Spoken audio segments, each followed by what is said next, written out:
Good evening, my friends. This is John P. Today, there's not going to be music to present, but there will be music at the end, okay? We have the honor of presenting a big influence of mine on this last year and a very knowledgeable person, and hopefully, he will become a friend of mine. Dr. Steve Mera. I wasn't sure if I was going to say Mm. professor, but Dr. No, Steve Mera. I know I look a bit like one. And he looks like a professor, not the looks, but the way he talks, like a professor I had in England. And he's done documentaries, and he's very knowledgeable on UFOs, paranormal, and NHI. Like I like you when I hear you say. So please, Steve Mira, present yourself, and then the question will be, how did it start? Your experiences Okay. in your Yeah. life of ufology. Okay. No problem. Thank you, John, for having me on the show. My pleasure. I am now 42 years in investigative and research and interest in this subject. It's been a long, long time. Um, I had an interest through my father when I was young because my father had lots of books on the subject. But I am an experiencer. My first experience was I was 7 years of age, and I woke up, assumably the early hours of the morning because I was only seven, so I wasn't too sure the time. But there was something in my bedroom which was not human, and that was the start. I'd never had any unusual experiences prior to that, but that one experience. After having that one experience, I had so many strange things, which not wasn't just UFOs I was seeing, but also paranormal things and experiences like that. Sometimes even what you might refer to as maybe even cryptid type stuff as well, or fae, as we would say, small beings and things like that. Yes. Lots and lots of strange things, and obviously, being an only child, um, they were very frightening experiences. And Oh my. my mother and father, when I was 10 years old, thought there was something wrong with me and took me to see a child psychologist. And the child psychologist was, there's nothing wrong with him. He's a perfect 10-year-old boy, So trying to understand, why I'm having these experiences. Imagination. Yeah, it wasn't me imagination, no. I mean, but of course, I can understand, people thinking that because some children do have, very flamboyant imaginations. And However, society makes us be scared yeah, of the dark, well, that I monster. never used to be scared of the dark because I never had the, why would I be scared of the dark until I had my first experience? And then the light stays on, or the Yes. bedside lamp for sure.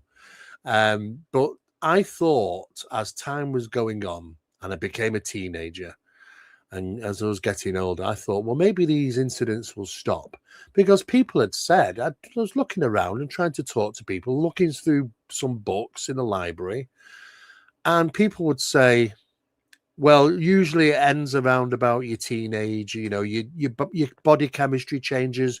You Yeah. start getting interested in other things in the world, maybe girls and things like that. So, Yes. but it didn't. It didn't stop, and it's been with me all my life. It's still with me. Even modern days, current times. It's never let up. During my journey through Wow. life, I've done a lot of different things and worked in a number of different places as an engineer. But I've always had these experiences. And what's interesting, those people that have shared their life or part of their life with me growing up have experienced the things that I've experienced. In other words, when I see something and they're with me, they see it, they experience it, which is very interesting.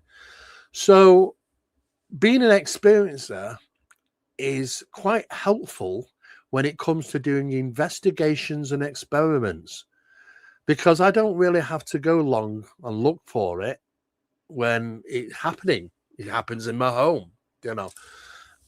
So I became very interested and started to do studying.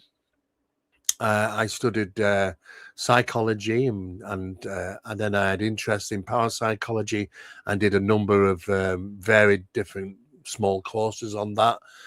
I did some interesting work in counselling in regarding criminology as well, which was about Awesome. it's about detection of deception. You know, can you, when you're interviewing people, is there certain things you can do to monitor to see if they are telling the truth? Because there are certain traits to look for, you know. That's one of my gifts, Steve, Yeah, is I've been working on detecting body language and things yeah, like that. But yeah. one of the gifts I have is maybe not a gift as well, because sometimes I believe in something and then a little bit of evidence comes by, that strong evidence, and when I change my mind, Mm, everything hits on the yes, spot, so I yes, do have a little bit of maybe a bad, the investigative part. I love that. I'm yeah. Oh, sorry. I no, yeah, absolutely. I mean, it's And I always good. like that about you. Yeah, well, you know, I just for me though, it wasn't an effort. But being an experiencer gave me a helping hand and a better understanding of what people might experience, because I understand when other witnesses are telling me about things they've experienced. And of course, back then I wasn't saying that I was an experiencer, but in my mind, I was saying, okay, I understand what you're talking about. I know what that's like, you know, which was very helpful.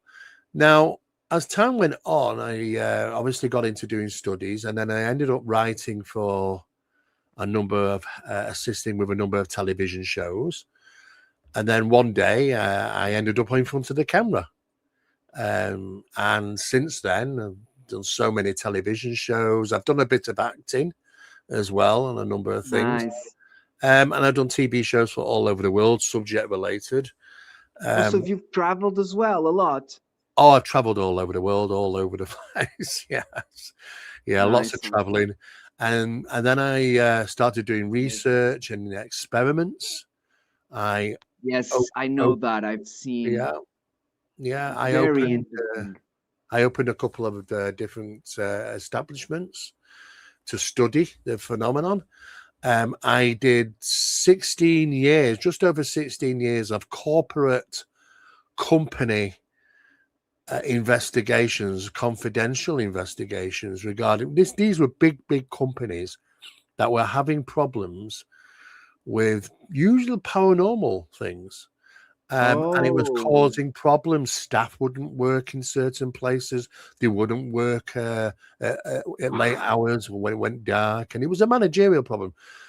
So I ended up doing 16 and a half years of investigations of football grounds and rugby grounds and hotels and buildings, which are offices, all over the place, supermarkets and stores, you know, all sorts of different things. But for the companies, um, so that was very private and confidential at the time, because it mm, wasn't public knowledge, because they didn't want the information out to be shared to the public. no, it's bad for Um, business. yeah, but it was about see if I can better the situation for them, manage the situation. And of course, you know, there were some non-disclosure agreements, obviously, with staff, Yeah. because they didn't want the staff to sort of cause any problems, which might cause the company some issues. So I was dealing with all that. And then I wrote a protocol for housing departments, housing associations, landlords, councils, people that have homes that they want to rent. In the UK, it seems that tenants which are renting properties Yes. seem to have more rights than the landlords in some cases. So what was Here happening too. was, Here is it the too. same there? Yeah. It's and the problem is Especially old people or yeah. with the disabilities. Ah, right. Well, this in the UK is for anybody, really. I mean, what some tenants were doing, if they had some paranormal things taking place, they would stop paying the rent and they would say, look, this is not a good condition of a place where I'm living. I can't live very well under these conditions. I'm going to stop paying the rent. And of course, that was a big problem. And sometimes I would get the call to go in and confirm if I believed there were things happening, or I could find rational explanations, and I would report back to them. Sometimes, though, there were many companies that didn't know how to deal with this. So I ended up writing a protocol, and this document was shared out to all the UK's establishments for housing associations and housing departments. They all had this document because it tells them in this document how to deal with it without involving the press, because you don't want these tenants running off to the press, and before you know it, you're saying this house is haunted. It's difficult for you to rent that house then, you see. So Yes. so it was a condition of trying to deal with the matter in a very confidential matter in a way. So I did 16 and a half years of that, but I was still doing a lot of television work. And then I started writing. I wrote several books now as an author. And Oh, then beautiful. then I started writing educational courses on the subject. How UFO investigation, paranormal investigation, real science behind it, how to go out there as a beginner, and what to do and how to do it. So I wrote courses like that, which have been very popular. And then I started doing lecturing, and I traveled all over the world doing lectures for some of the biggest Amazing. contacts in the desert and all those real big ones, all over the world. Which I've Awesome. enjoyed, and then I started getting heavily involved by 2012, 2013, heavily involved in experiments, scientific, sometimes not public experiments. And this was regarding both ufological and paranormal, and Yes. using specialized equipment that we could purchase and get our hands on, Like and audio and all sorts of different things. There's so much equipment, and we ended up trying to establish a method of communicating with non-human intelligence. yes. Now, I'd been part of over the years. I'd been part of a number of séance circles. Some were very Yes. interesting, some were very good, and there were some things that were sometimes seen and sometimes heard. And for me, I was trying to establish back then, who is it that we're communicating with? Well, when you start a seance or involved in a seance and you do end up with some forms of communication, we assume, and I say assume, that these are spirits we're talking Yep. with. Yep. And it suddenly dawned on me one day is that how do we know that we're Yes. talking with Exactly. spirits? How? And as I did some experiments, I realized that what if something could obtain information from us? From So our imagine conscience. consciousness. Imagine if somebody wants to go and see a psychic medium, and they'll go and see this psychic medium, and they'll sit down with this psychic medium, and this person might not tell this psychic medium nothing. They might just say, oh, well, I'm just wondering, my father passed away last month. I'm just wondering if there's, is there some confirmation that he's still around? Is he okay? That sort of thing. Any That's all method. that's it. That's all the medium or psychic knows. So the psychic medium, which some are very gifted, Yes. tune in, and they're getting information passing to them, which they tell this person about what they're getting. Now, this person who's gone there wanted to find out about her father, suddenly gets this information from the medium or the psychic, and she's thinking, well, I didn't tell her that. How does this psychic or this medium know this?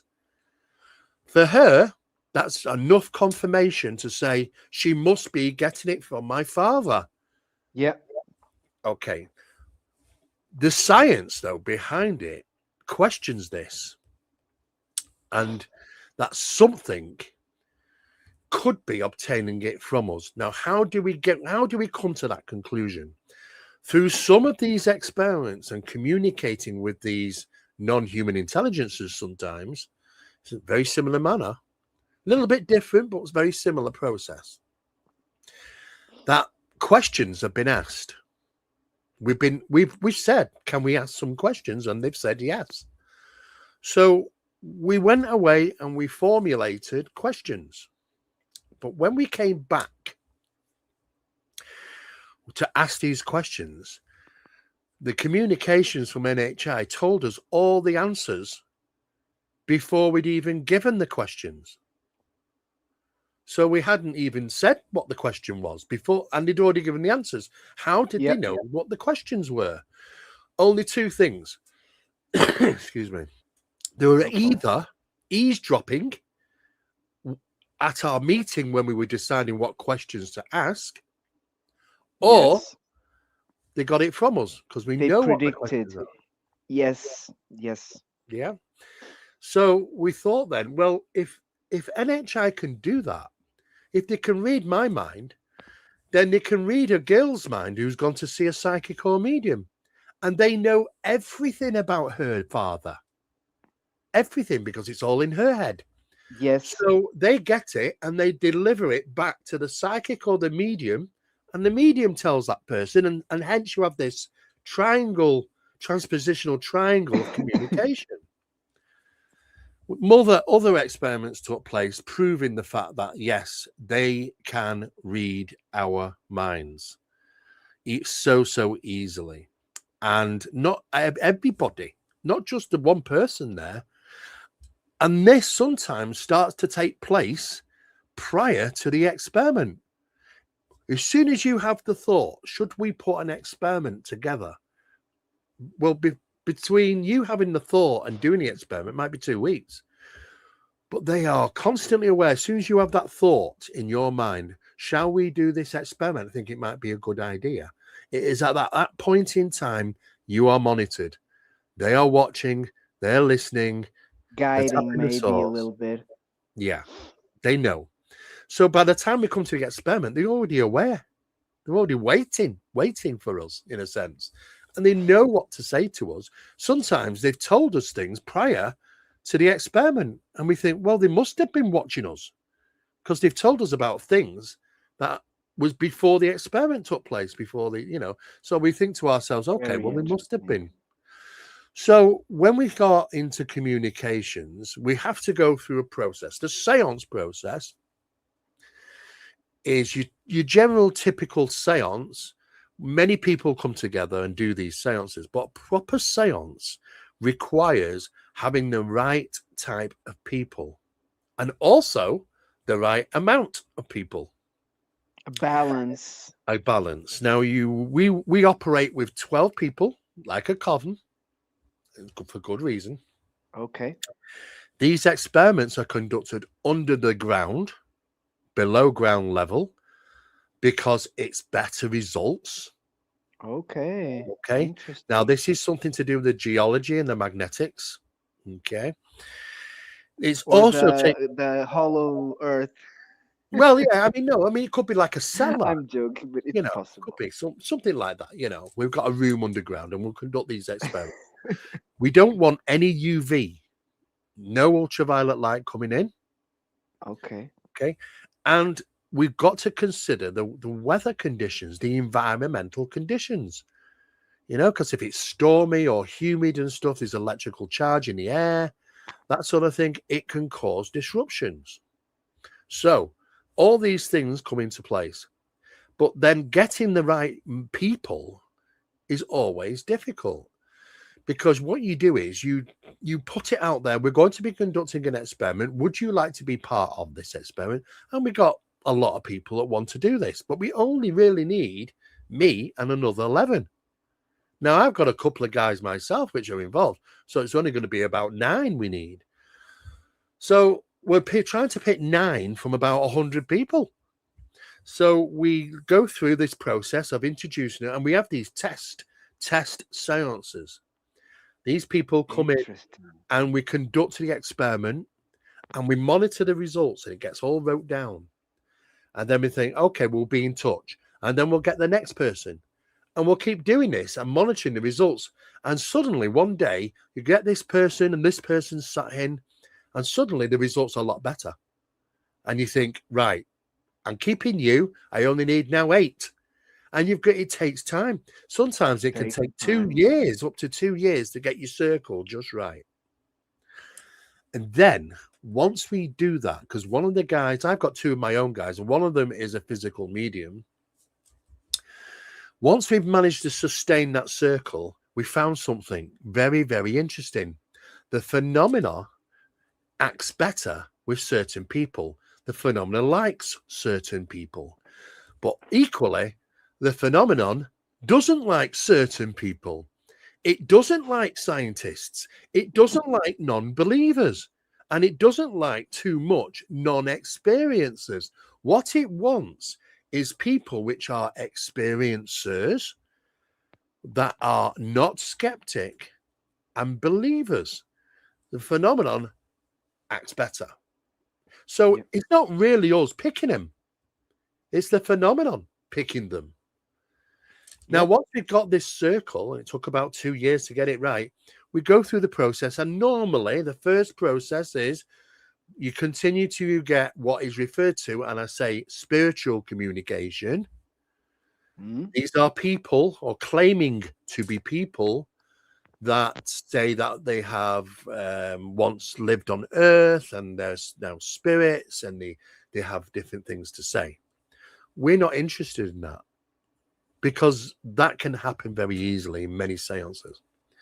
We want to get beyond that. So we got to keep pushing and pushing until we start to have poltergeist type things taking place in the environment with us, around us. Things moving, strange rapping sounds on the wall, and poltergeist stuff. Yep, I know. But what you've got to do, you've got to completely ignore it. Don't even acknowledge it. You've got to keep pushing through, ignoring, not acknowledging the poltergeist stuff, until you make the request, when you feel comfortable to, is to communicate. Now, you don't say aliens and you don't say NHI. We just say things like, we want to communicate with things, intelligences, beyond our realm or reality. Okay. Beyond our realm or reality. And then it starts. And it usually starts with direct voice phenomena. And these are voices that are coming out of the air. It's usually, strangely enough, it's always above you. If you stood so up, you can see that they're eavesdropping on us. That's a big clue. Yes, eavesdropping. And they're not just doing it with us. They're doing it with all military establishments, anywhere where there's any types of experiments taking place. You can't hide things from them. This direct voice phenomenon was always above us. It sounded like not female, not male. It was like electronic voice. It's a voice that doesn't seem to have vocal cords. And it would bellow out. Sometimes it would sound like it was surround sound. You know, sometimes would you all hear it at the same time, or only a few? Okay. No, all of us heard it. The communication was open to all 12. And what we did, we noticed that the sound was always coming from above us. Even if we move over to the other side of the room, it's always above you. If you stand up, it's above you. If you sit down, it's above you. And most of the time, it seems to come from kind of the corner ceilings, the corner of the room. But other times, it seemed to be surround, as if you couldn't directly point to where the sound came from. It was just everywhere. The communications with NHI were a little bit different because with seances and dealing with spirits, you Yeah. can close down a seance. You can close it down. Once you communicate with NHI, you've lost control of the circle. Yeah. The You're not at the hitchhiker driving wheel. They are. effect. You're not. Yeah. So we can't close it down. Once you're dealing with it, they keep it open. No matter how much we try, And they it's open. communicate whenever they want, even if you're at Yes. home or Yes. yeah.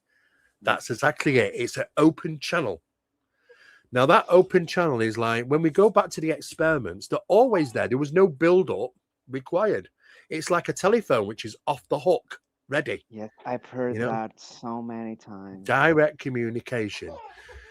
Now, we ended up to the point where you're communicating and asking various questions. The problem was that NHI, non human intelligence, sometimes can be very deceptive. Yes. Sometimes they can tell you not things which aren't true. But at the same time, it can also tell you things which are true. It's a bit hit and miss. Yep. So we've got to do quite a lot Read of in research, between the lines, right? Kind reading of. between the lines. You've got to check their information and confirm things. Yes. But there has been times when we've asked questions and they provided answers, but answers which you just generates another 100 questions. You know, one of those questions was, which many people wanted to ask this, and we said, because when we asked everybody, what do you think is the good questions to ask? This is one of the main ones. Is there a heaven? Do we go to heaven when we pass over? And the response from NHI was pretty immediate after the question. And it said, this bellowed out voice in electronic said, for those that make it. And I have no idea what that means, What John. that means, I yes. don't know. You end up with another 100 questions, don't you, really? You know, with a reply like that. These are the sort of things they do sometimes. There has been questions when they said, we won't answer that. There are questions sometimes that say, and they say, we can't answer that. And there are some questions they will totally ignore. But there is a hierarchy. And I have met this hierarchy in these experiments.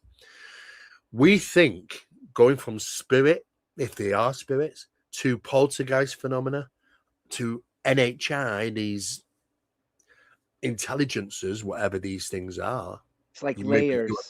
layers. We thought we were at the top layer. Oh, no, there's another layer. And that came in one day 12 years ago. And we were communicating with NHI, myself and a fellow researcher, Don Phillips, who I do a lot of work with. And all of a sudden, NHI, the sounds from them got wiped out by these very loud, very powerful voices, which sounded completely different, very ominous, sounded not electronic, sounded like a male voice, Ancient. ancient, powerful I voices. think I know what you mean. They introduced themselves. We are the Lightertons. I don't know that name. I've researched it over the internet. I don't know what the Lightertons are. I don't even know how it's spelt, to be honest with you. We pressed them a little bit further, and they said, we are the beings of light that see and know all. They see and know all. Now, what was interesting is that them turning up shut down our communications with all the NHI. Everything. Not even the sciences to talk with, to communicate with spirit would work. They shut down the lot, and we got nothing for months.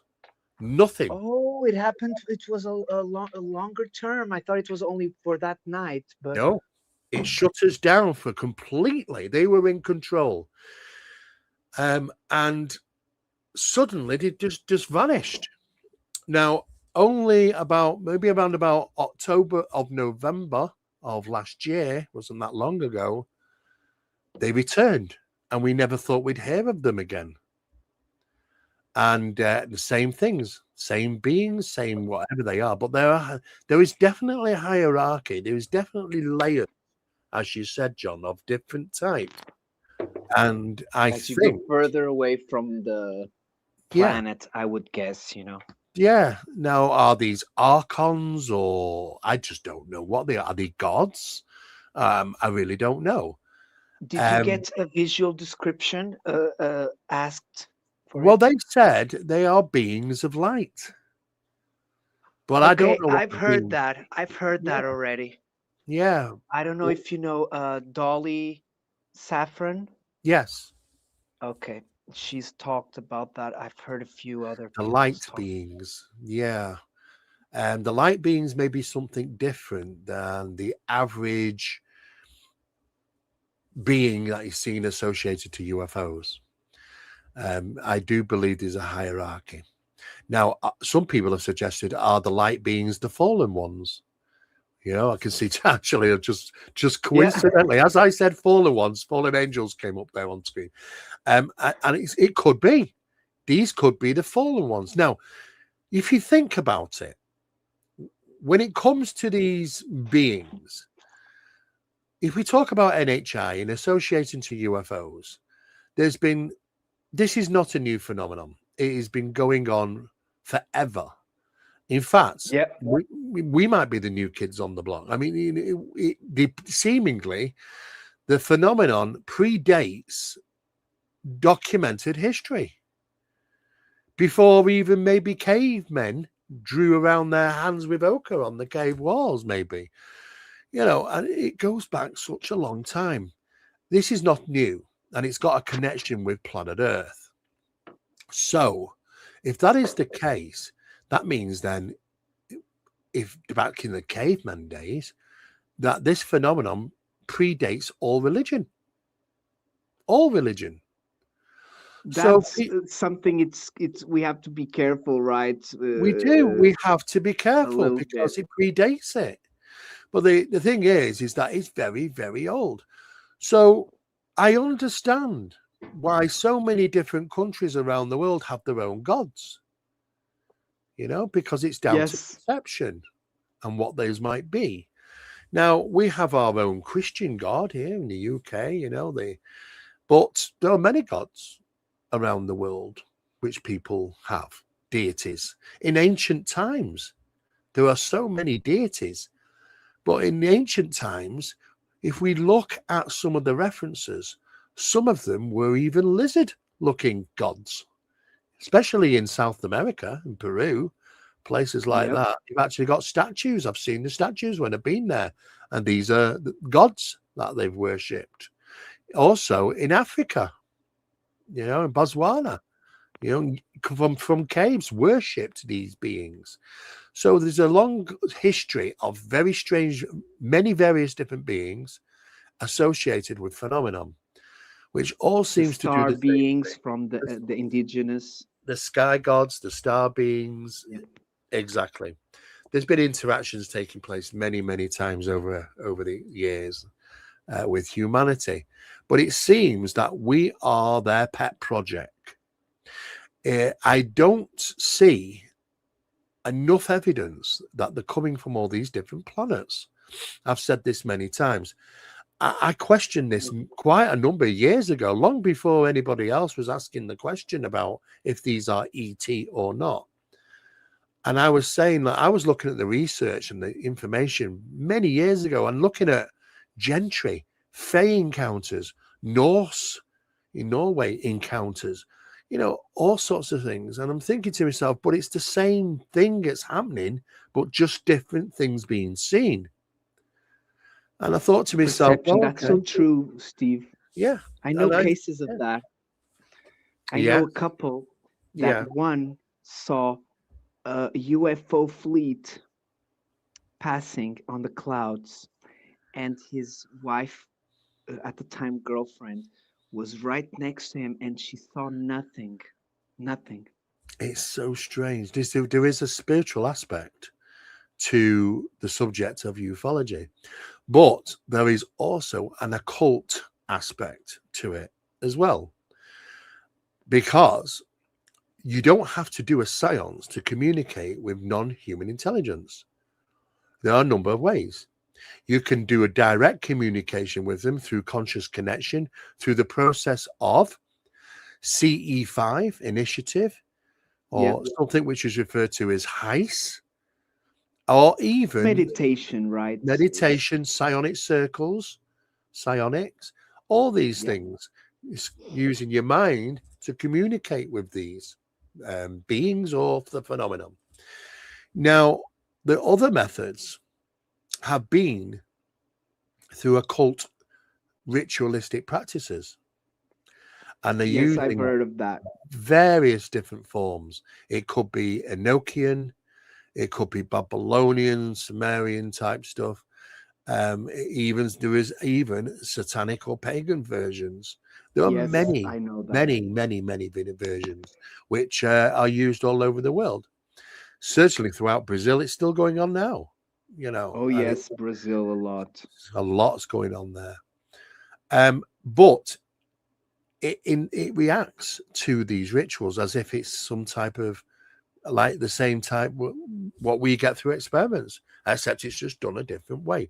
So we decided to investigate and conduct some experiments in regarding coming away from the average known seance and moving into the field where let's introduce some aspects of ritualistic practice. Now, I wouldn't say to anybody Enochian to use it so often because it's very difficult. It's probably the hardest process of ritualistic practice is Enochian because you've got a lot I of work. never heard of it.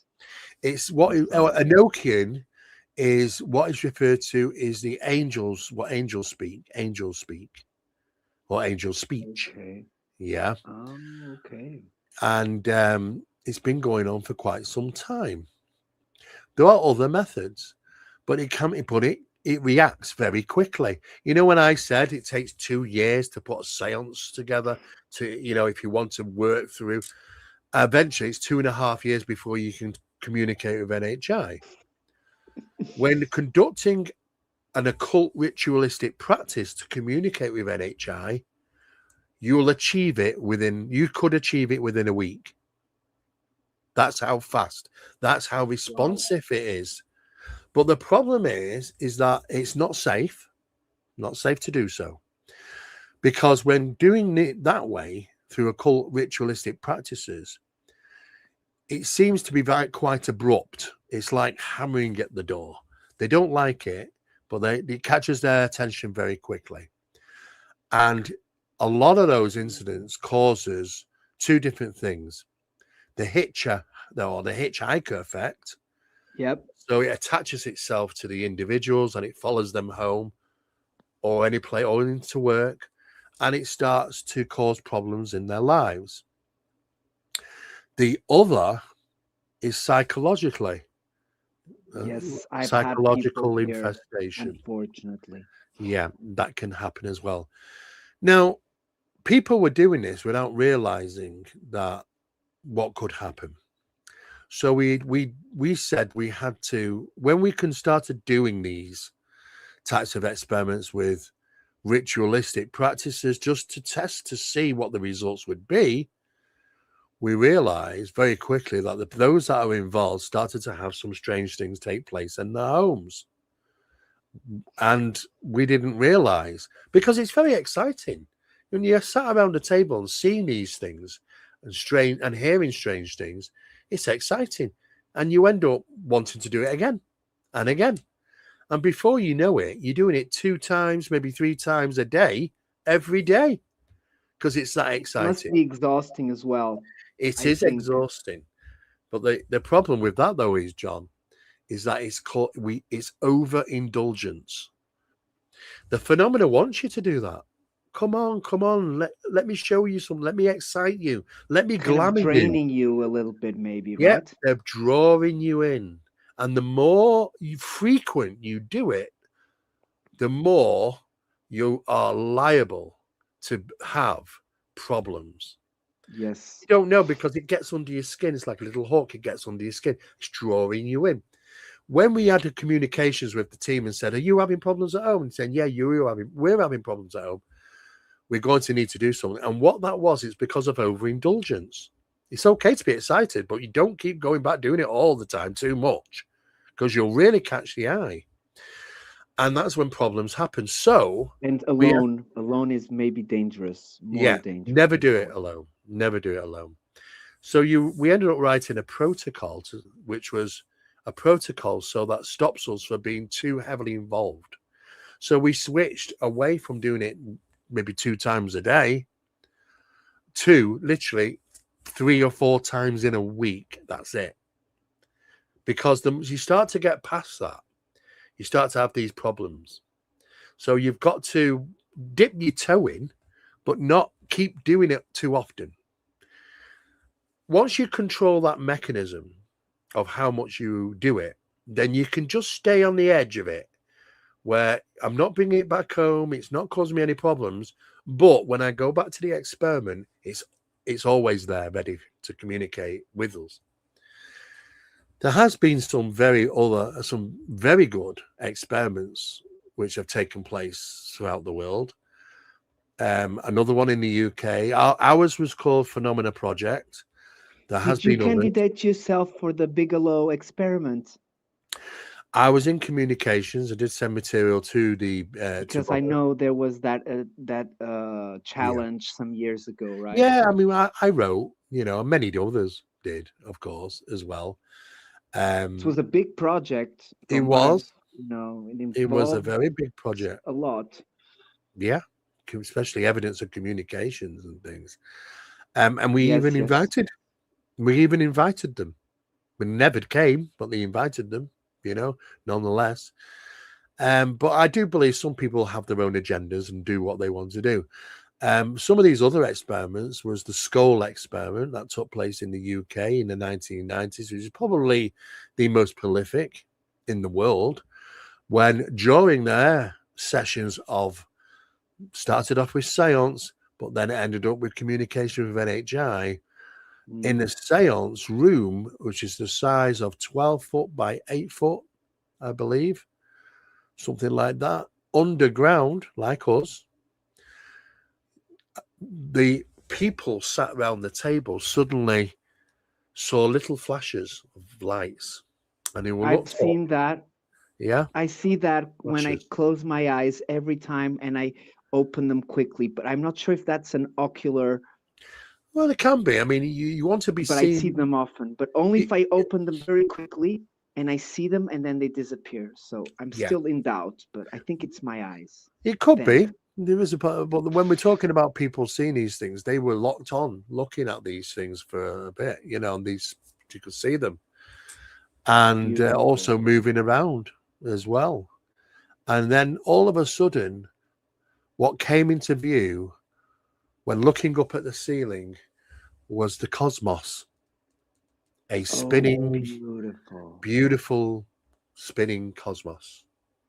Wow. And that cosmos slowly descended down and down from the ceiling So to they have literally, that power yeah. of And it was projecting right in front of them then. ideas into visuals into your brain, Yeah, into your yeah. mind, Beautiful. translated already. Yeah. So it descended That's to the point where it was literally right in front of them. And it was moving around them. Now, as they were looking, beautiful. they thought some of these stars, which they thought were stars within the cosmos, were getting bigger.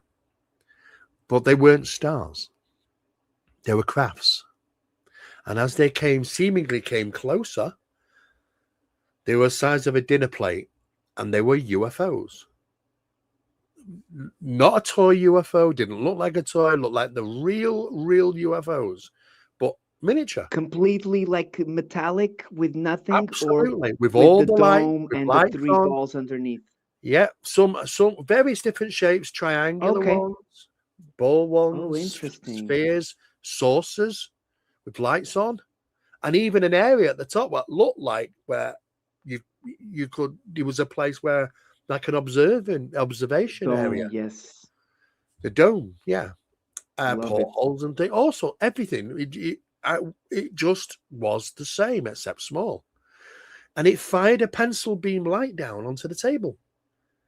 But as the UFO was moving around like this, the light beam from it to hit the table, it never left the spot on the table. So the beam was moving with it. Okay, I know what you mean. It was moving Yeah, it was moving around, but the spot it lit on the table never moved. like a cone, opposite a Yes. cone, opposite Yeah. side. Conical way of moving. Yeah. Other things were witnessed, but it got to the point when they were experiencing grey type aliens. Now, they appeared to them as a blue hue across them. So they nicknamed them Blue. But they were like an alien grey. And they even recorded them. And even video recorded these images. They lost control of the circle to the point where he thought it was dangerous. So they pulled the plug. The people that were doing the skull experiment were starting to become concerned. Things were happening at home. Everything wasn't fantastic. They were into an area of non-control. They couldn't control it. And these things are coming Unluck through. as well, right? I do notice a lot of unluck. Yeah. Not unluck. Unluck usually on the rituals. Yeah. Because there's a lot of devil things that it's like you give your soul. It causes you gotta be careful with negativity. that. It causes negativity in your life. Yeah. So your car will break down, your washing machine will stop working, you might lose your job, or somebody in your family. That of the away. car always happens. It's not an excuse anymore. But you know what? People start to see these things happening all around the same time. They think, God, what's going on? Something really weird is strange. It's too coincidental to all this to happen. And this is what people report. Now, Robert Bigelow, when he went to Skinwalker Ranch many years ago and he purchased it, it was known as the Sherman Ranch back then, he employed NIDS, the investigation team, to go and conduct experiments there. Now, they were conducting various experiments. Some of them did fringe upon the supernatural. And the problem is with conducting experiments so regularly, exactly the same thing happened. It started to track them back home. Now, at least 3 members of the NIDS had problems at home and were very concerned about it. And Robert himself, Robert Bigelow, he also had problems at home. Tremendous problems. Yes, I know. Ooh, I know. I believe he double problems. Double problems. He was interviewed by George Knapp, a researcher from Las Vegas. I know George Knapp. Yeah. George Knapp interviewed him, and he was saying to George, multiple serendipities, so many coincidences. It can't be. I had so many things going wrong. It was as if it was programmed. It was as if it was a programmed reaction. And that caused some concern and deterred him to being involved in further experiments. So there is a bit of a sting in the tail. You've got to know how to deal with this when you're conducting experiments. People have asked me over the years, after being involved in so many TV shows and writing books, lecturing, and even running my own events company, our own conferences and things. Okay. People have asked me many times, how far away have they been? How have I seen these things? Or, well, I've been about 60 foot, maybe, or something like that, away from an object, which I've seen, which was a disc. There was a very large object. What was interesting, this was a sunny day. It traveled over I was at my aunt's house, and we were in the garden, and it traveled right over the house very slowly, actually. And as I looked up, it was a perfect battleship grey, dark grey disc. Oh Not my a gosh. What sphere, it was the was a disc. size?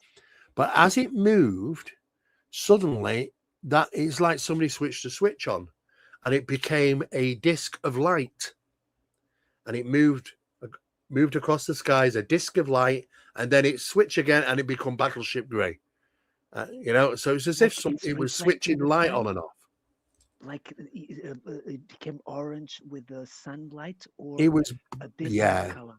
like looking at the sun, but you could Wow. didn't hurt your eyes. It's not like Beautiful. staring at the sun, but you could clearly Where was make out it this? was disc. This was in Manchester, and this was Which year, if you we can? were very close to Manchester International Airport at the time, just round the corner, really. And I would say it's about 20 years ago. That was, but through other, 20, okay. yeah, that was about 20 years ago. But it was 2005. a fair size object as well. It was larger than your average civilian airliner, Okay. but made no So sound that's a whatsoever. bigger one. That's a big Yeah, it's something quite a like large one, not a small one. 100 meters. Yeah, large. Wow. And of course, Also, it was a big by telescope. yeah, by doing these investigations, I started working with other colleagues and traveling the world to conduct experiments and research.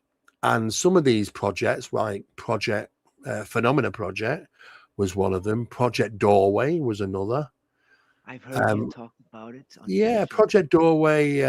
We traveled all over the world to the purpose of Project Doorway ultimately was to locate and discover what I refer to is a positive magnetic anomaly in association to a portal or an electron diffusion region, which is its proper name, because we believe UFOs. Some of these UFOs are utilizing these portals who disappear and reappear. Yes, it's better explained than traveling a lot of miles or Yeah, millions of miles, yeah, or uh, dimension, because in yeah, the other dimensions the yeah. traveling may be easier. And we Consciously. were successful. We were successful in the Pyrenees Mountains. Now, we've been all over the world. We've been in sort of jungle forests and deserts, Beautiful. all over the place, the mountain regions of planet The Earth, places places that where are not many UFO people. go, Yeah, UFOs love these places, places. UFO They, hotspots. yeah, UFO hotspots. There isn't many people around. And some of these mountains, they're flying into. They're going Yes. in. Now, it's not a door. There's no door there. They just simply seem to have the capabilities of flying straight into solid matter. Is it So, because they're not solid, well, or they can I dematerialize think you are or portal? absolutely right, John. I think there's this spiritual aspect to it. Now, some of the latest research documents that the US government have about the subject of UFOs, these are relatively new ones. There's two different phrases they're using now, and that gives you a clue about UFOs. One of those phrases, it says spiritual technology, and the other phrase says occult physics. What is going on? They Occult know physics, of occult course they physics, know. spiritual technology. Must be like a darker side of There's a physics that little they bit of a don't know. darker side about some of this stuff. It The doesn't mean, ether and, you know. well, I don't think it means that they're demonic, because I think demons is another mask, like an Yes, alien or an angel or whatever, or a Bigfoot or whatever you call these things could be. it's science, but not maybe seen as pagan. Am I correct or not? Yes, yeah, Yes. paganism, yeah.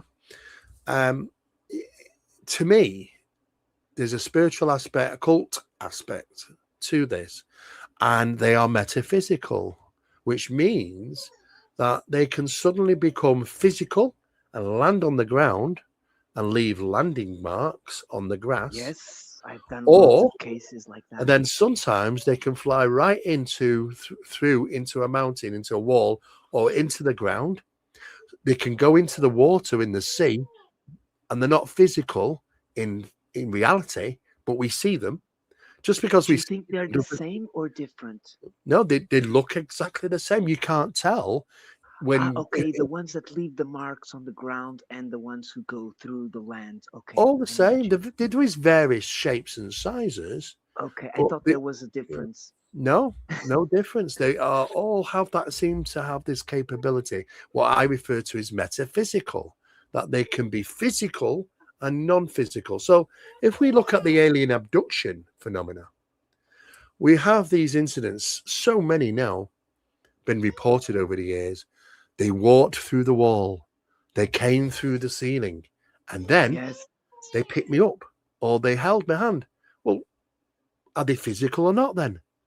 They're both when they and they choose to can be. dematerialize you and take them with them because there's a case that a man was stuck in the ceiling. Did you know that one? Yes, this was a That was case that crazy. Peter Robbins told me about, and it didn't quite work. They were taking him up, and something went wrong, and he was half phasing into the ceiling. His back. He was trying. They were trying to get him through.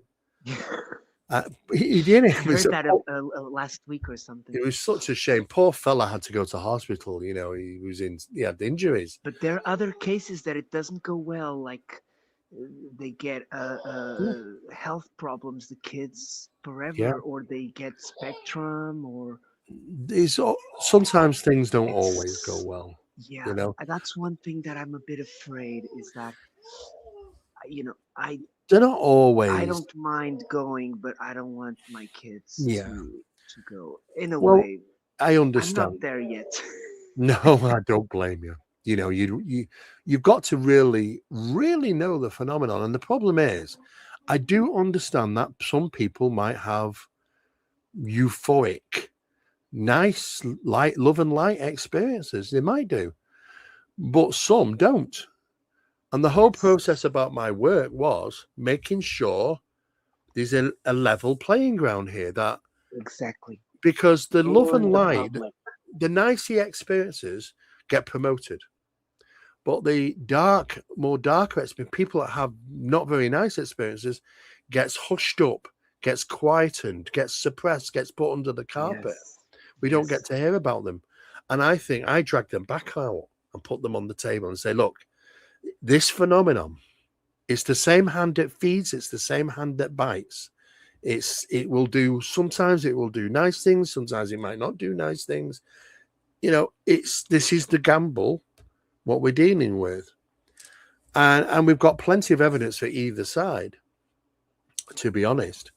So for me, I'm looking at this and thinking to myself, well, what else can walk through a wall and physically touch you? Well, apparitions have been seen to walk through doors and yep. prod you or pull your hair. And yet, is it The dark physical or not? shadows. Sometimes physical, sometimes not.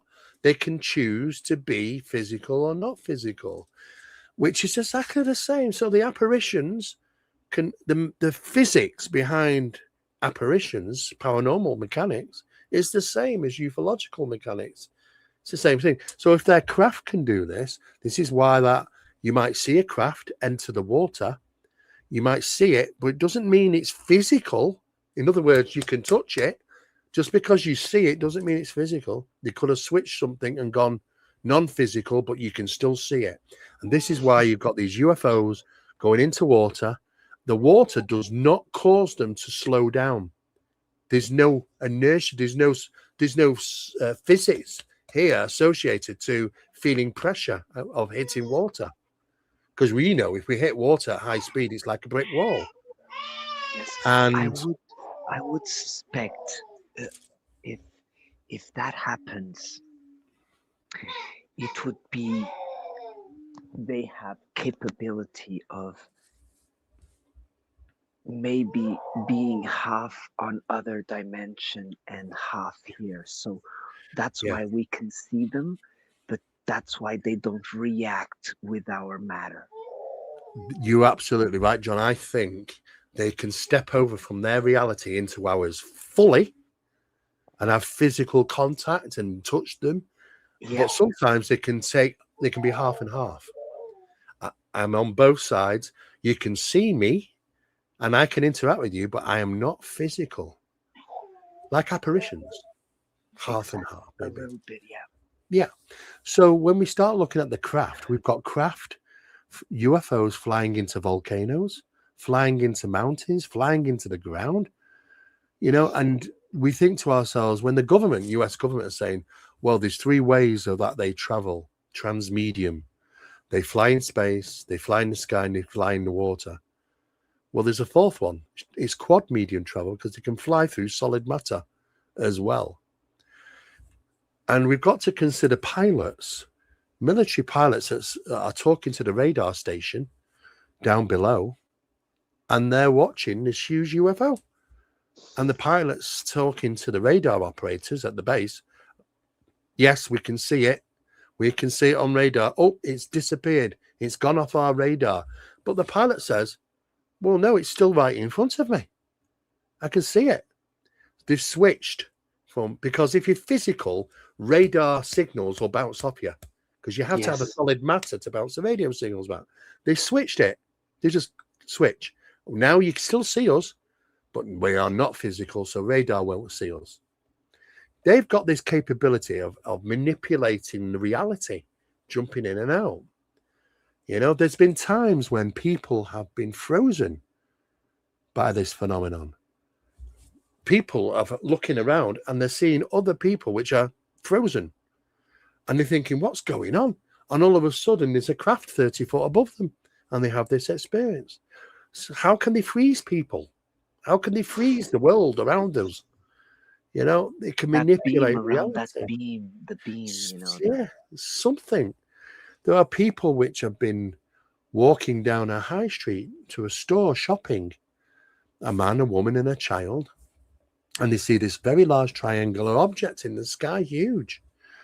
And it's a busy street. There's people walking by, there's cars and trucks, shops. And they look up and they're a little bit hypnotized by this object. They're watching this.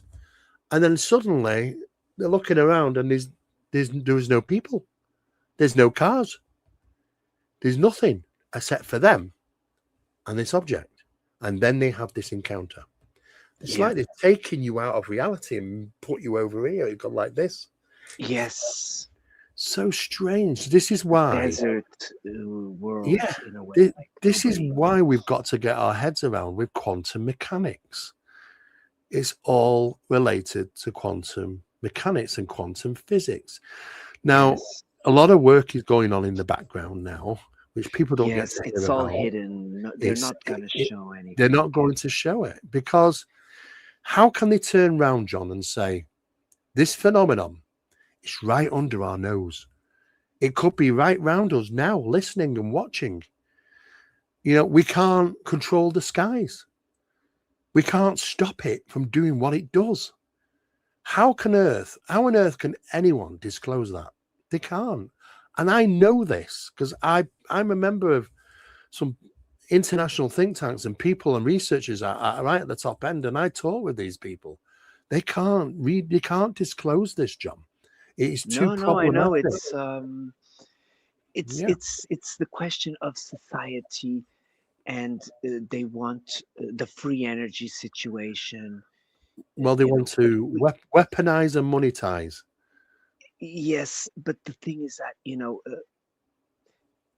I don't know if you know about this, Steve. I have a few things I want to Hmm. talk with you. Okay. Um, Imagine there was flooding many years ago, and apparently it's cyclical. I have a few channels.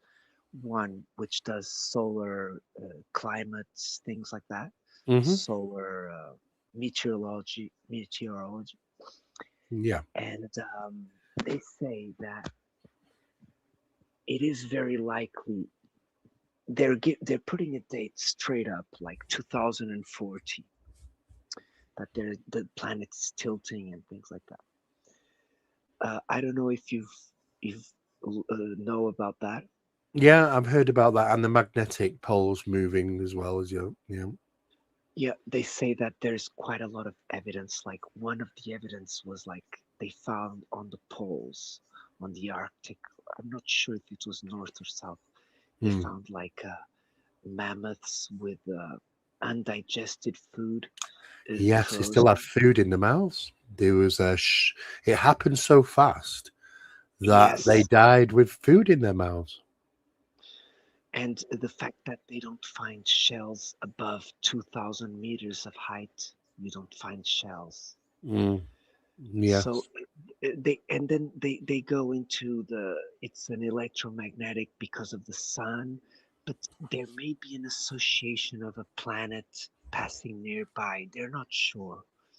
Well, there For has the date been. so straight, it's a little bit Mm, apocalyptic, right? So well, yeah. I what you mean, think? they think that the Earth has been through several cycles for Yes, many, from since ancient times and even prior to ancient times. These are natural cycles. They're nothing profound.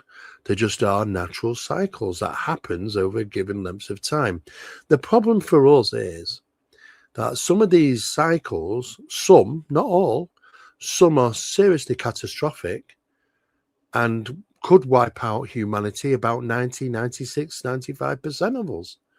But that remaining 5 or 6% has been left to again repopulate Earth, and history's lost. If this was to happen today, John, I don't know how to build a rocket. Do you know how to build a rocket? No. yeah, So, it would have to be a selection. exactly. So, the thing is, if we get wiped out to a point where those that survived, none of them knew how to build a rocket, then that becomes lost technology. And we have to restart again. Now, maybe if there is something responsible for this, who knows? I mean, we can say yes, well, the natural disasters might happen if a comet comes in. But do you know what? There's always the possibility that something could just nudge a comet and push it in the direction of planet Earth. It could do. Yes, Is this happening when our society, our human society on this planet, reaches a point where we are too problematic, we are too troublesome, and they take us back a step? Maybe. Who knows? But we do seem to, we are quite good at surviving, it's and important, the survival skills. I've heard yeah, about. yeah. And I think these things, these terrible things, have happened as natural cycles or something in the past. And I don't think I mean, we can protect ourselves a little better now because we have things in orbit, um, which was kind of started with the Star Wars program back in the late 80s. But we have weapons in space which can fire rockets at asteroids or comets, should we think that they are going to be colliding with Earth. We never Yep. had this. We never had this before, you know. So now we stand a better chance, of surviving a cycle, natural disaster brought on by a comet or an asteroid every so many hundreds of thousands of years. So we are in a better stance now, and as time goes on, we will get better and better. Um, and we're learning now that we need to even put stratospheric spraying of chemicals in the Oh, atmosphere yes. I to believe bounce they the did that. radiation, bounces radiation back. If we have a serious radiation belt from the sun, Yep. an ejection, The substitution of the ozone layer that yeah, we are losing, they are substituting it, but at the same time, they're also trying to make it rain only on oh, the controlling the weekends. weather. That, yeah, Yes, weather control has been going you on know what for a I long mean? time. Yeah. Yeah, I there's was a in London and I yeah, noticed it only rained on the weekends. yeah. You're very No, right. it was only sunny on the weekends. Sorry, Yeah, the opposite.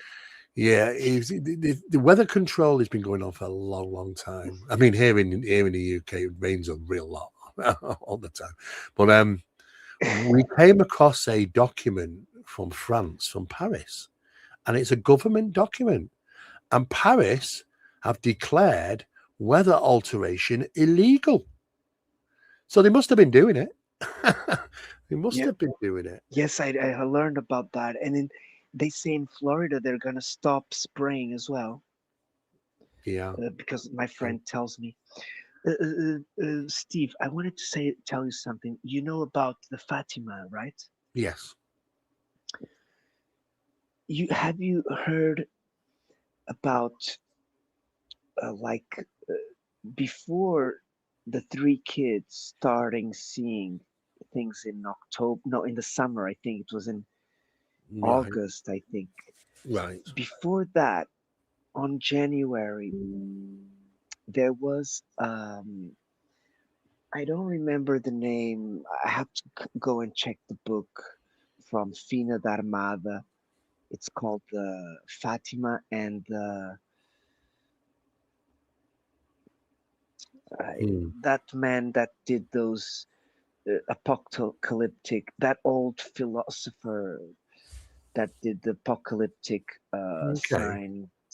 I will come Right. the name. Either way, it's Yeah. Fatima and the something. There was an association of mediums that posted on the newspaper, and apparently they, I don't know if they needed a lot of money, but they posted on the first page of the newspaper predicting that something very big was going to happen exactly when it happened. So then they were seances, they were Yeah. mediums. They knew it was going to happen. I know that they went to England. I've heard about that, that they're not only they may be still here, but I know that they went across Europe, Hmm. and maybe England. Have you heard about anything about that? Because that's a Well, we big yeah. confirmation about the Fatima and the Marianne, Yeah. Well, let me the tell you this. Gurabandal. Yeah, I know. They knew this was going to happen prior through communications, seances, and things like that. They knew it was always going to happen. And is This that is what you try to? Do you have contact with them?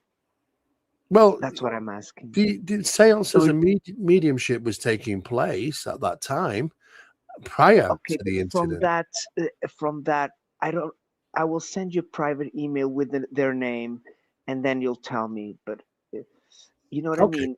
yeah, Uh, what I mean is, if you know them, they have already grown a lot, I bet, since then. You know what I mean. But probably. if you know them, that's probably one good step to at least investigate. Yeah, You know what I mean. absolutely. What we do know is that the information went out. There are two incidents which people get mixed up on. There is the incident of Fatima, and there is also the miracle of the sun, which is around about October. Yes. Yep. That's Now they October when when they we knew that celebrate. they knew with that about the miracle of sun was going to take place prior to it happening. I think it was October the 17th or something like that. Now Okay. they put it in the press, that there was going to be this encounter. This is why 70,000 people turned up, and it happened. Now And the some said, press and yeah, doctors and yeah, lawyers and judges and yeah. Now because they people who knew did ailments, exactly, miracles also happened. there were miracles, ailments were, yeah, certainly all that happened. Blind person, I think, There were some what was it called incredible again? things, but there is Dermatologic also, problems, yeah, there, allergies. there were also other things that happened which people didn't know. There was phenomena that followed certain people back home. There was some that said they saw a Virgin Mary. There were some that said it was not, it was a UFO. Some said it was the sun coming down from the sky. Some say it was Uh, a platform with a lady on lady on the top. platform, Yeah. our lady. With the crystal ball, not crystal, but with a ball with spikes on her Yeah, belt. yeah. But That's maybe this the is orb, this is the lady. the The flying lady, eyes. yeah. The lady is associated with many ufological stuff. Chris Bledsoe talks about the lady. Yes, I know. Jack Parsons talks about the divine feminine. You know, it's all associated to the same. Garabandal, Yeah, all the same. But the thing is that some people were so frightened that they ran. Guadalupe. Yeah. Some people were so frightened on that day that they ran. Some people fell to the floor in fear. Some weren't. Some experienced something quite different. So it was varied. And that's what's interesting me, because it's just like when you experienced UFO stuff. It's Yes, different for different people. experiences. And that was different as well. 70,000 people didn't all act the same. The Vatican knew that was going to happen because they had 3 cameras there ready on tripods, ready to take photographs. And they did. They eventually ended up submitted to the government. The government classified them for many, many years and eventually came out and released the footage, released the photos. I've got the Vatican archive information pertaining to Oh, the that's investigation. amazing. I've got the details of the investigation of Fatima and the miracle of the sun. And I've got the analysis that the Vatican did on the photographs. And Wow. clearly, it was a slightly overcast day, and you can see the sun through the cloud base, but you can also see a large black sphere. And it was a Have you seen that sphere. photo in the corner that there's the sun in the corner and people Yes. say it's a spludge, but it's not? Yeah. No. It's a sun. And I've got the analysis, and the object, which was spherical and dark, lit up. Like I was talking to you about that UFO I saw, that 1 minute it was kind of grey coloured, next minute it lit up. Yeah. Exactly the same thing happened. And people said, this is why they said the sun came down to the ground. It didn't. Because on my photographs of the analysis, I can see the UFO and I can also see the sun. And on the analysis, you can see from the analysis that the Vatican did, there were 2 light sources in the sky, 2 various Yes. different angles of shadow. You know, so there's a lot that gets a little bit confused about that.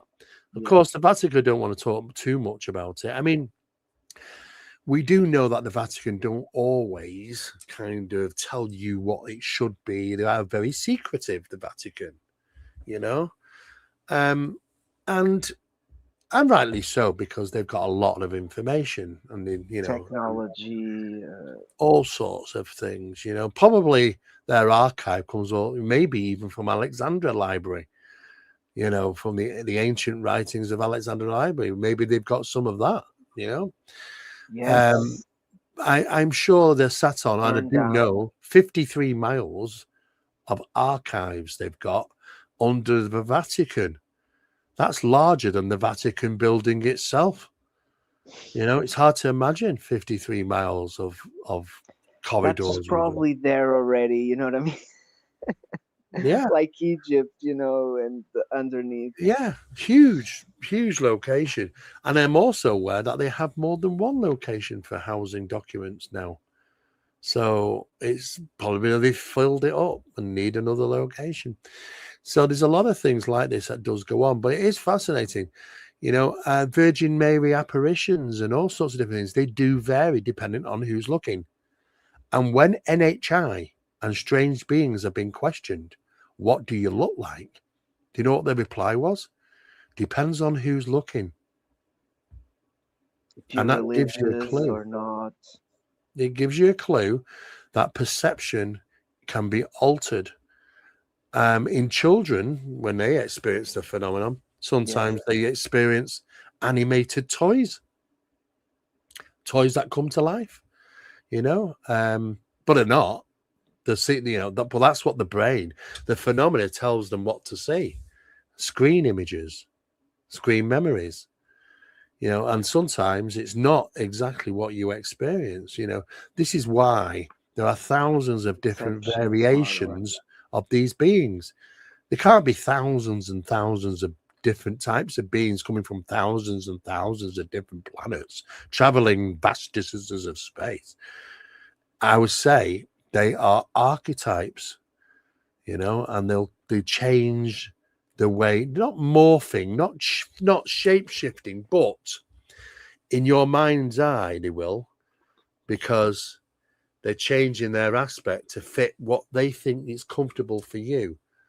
You know, for some people in other countries, they might think it's something else and they'll experience that. And they'll say, oh, no, it was a tall being and it was like this. That in other countries, it'll be a small grey. And, you know, but they do the same thing and they've got the same type of crafts and they say and do the same actions. And you think, well, the only difference is that they look different to us and maybe have a different name. But I think it's all one of the same thing, John. I think we are dealing with something which has been here, it's ancient, and it takes the measure of man or woman, you know, on contact. I think it's something cosmic, you know what I mean? Like more than the planets. It's very This spiritual. planet. It's very spiritual. Quantum mechanics is involved. You know, we've got to try and wrap our heads around this. And unfortunately, it doesn't fit into our physics because we've got this cup of physics and we need to empty some of it out to fill it up with quantum physics, be honest with you. Outside of gravity physics, right? Yeah. That's how we need to Yeah. We're evolve talking a we're little bit talking as well. craft. Go smaller and go bigger as well. We are It's talking craft that might be larger on the inside than it is on the outside because of yes, space-time or, you know, alterations. We're talking about craft that might compose itself inside a space-time bubble, you know, and why there's no inertias and why they can do right angle moves at any given time and they don't feel any inertias. You know, it's like it's taken a step out of our reality, halfway out of our reality to be able to do all these things because it doesn't feel the pressure, doesn't feel movement, doesn't feel inertia like pilots do in planes. I mean, I've got some incredible videos that have been sent to me over the years, and I've got some craft moving 12,300 miles an hour. But as you see it bank, as you see it coming around the mountains, it banks and turns like this. Well, the only reason why it's turning like that is because it's an aerodynamic maneuver because of the inertia is hitting the craft. That's ours. We have craft that can fly at 12,300 miles an hour, at maybe even more, but definitely do. Because that's a the lot. phenomena, the craft itself, a saucer can go like that and move like this. It doesn't, there's no inertia. So if we're seeing banking The maneuvers bubble. at high speed, it's got to be something that we've got. And we've got some pretty good toys now, you know, in technology, but Oh, we've I'm been sure. kept hidden away from that for a very, very long time. And we just don't, you know, we just don't see that sort of stuff. But it's there, it's out there, and it does get used. So for me, I carry on doing my research and my investigations, my traveling, and all sorts of different things. And I'm still learning. 42 years Yes, nearly now, and I'm you still learn learning every day. More every day. questions arise always. Always, the experiments that we were involved in, you know, using iron as a deterrent for phenomena which has been used all over the world. You know, in Middle East, you know, they used hematite to ward away jinn. You know, European countries using iron to ward away things that came in the night terrors, using horseshoes, lucky horseshoes, they say, made of Yes. iron, were placed over doors to ward away bad stuff, not because Yes, they were lucky, yes. you know. And this goes on and on in all these other countries, before going on for thousands of years. Why are they using iron? Because it causes a problem with phenomenon. The phenomena finds it very difficult, I believe, to manifest in the presence of iron.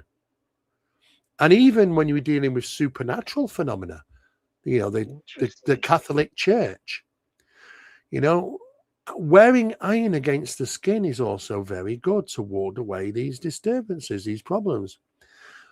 When Catholic priests were conducting exorcisms, most of the time in the early days, they were using iron crosses, iron crucifixes. And Okay. they were warding away things, and they were being involved in cases like demonic possession and exorcisms. And sometimes the iron would heat up so much it'd burn the hand.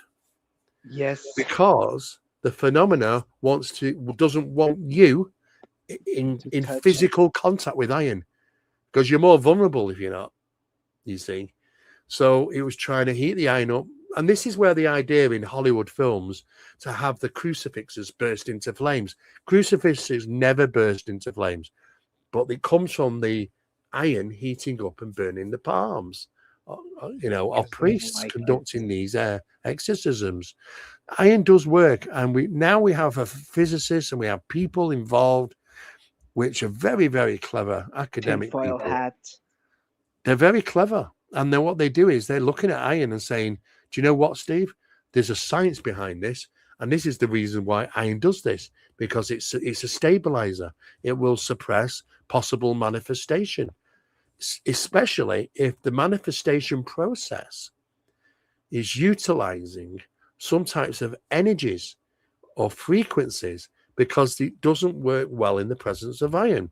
And this might be why, for thousands and thousands of years, people from all over the world were using iron. I mean, Very this, interesting. I didn't know that. in Tutankhamun, in his tomb, they discovered, the Egyptian king, a dagger. And that dagger was made of iron. But it wasn't. So they analyzed the iron, these scientists, and they discovered the iron is not even comes from planet Earth. The iron comes from a meteorite that came down on planet Earth. It's not from planet Earth, the iron. And iron was made into a dagger which Tutankhamun carried on him at all times, apparently. And it is written, apparently, that this iron dagger was to help him traverse both sides, the physical and the non-physical, to protect him against things in the physical world and the non-physical world. And you think to yourself, well, maybe even back then they knew that iron, was a deterrent to certain phenomena, especially the jinn, apparently, because jinn was very well documented and not keen to any forms of iron in the vicinity. So it's, how long does this phenomenon go back? Probably a very, very long time. Long time. I do have a feeling that they kind of seeded us in a way. Maybe not seed, but Well, played a little bit. I think humanity has been a genetic experiment, because what scientists and departments and establishments don't want to tell us is that there have been so many variations of humans, different sized giants all over the world. Yes. Some having 6 fingers, some having 2 rows of teeth. I've heard of a Bigfoot with 6 toes. Yeah, they're all over the world. I've seen evidence of that. It does seem that we've been a genetic experiment and been tampered with and upgraded, and nobody really knows exactly. I mean, it's easy to jump onto the evolutionary theory that Darwin presented, but it's the evolutionary theory. It was a theory, it wasn't fact. And there's a skip on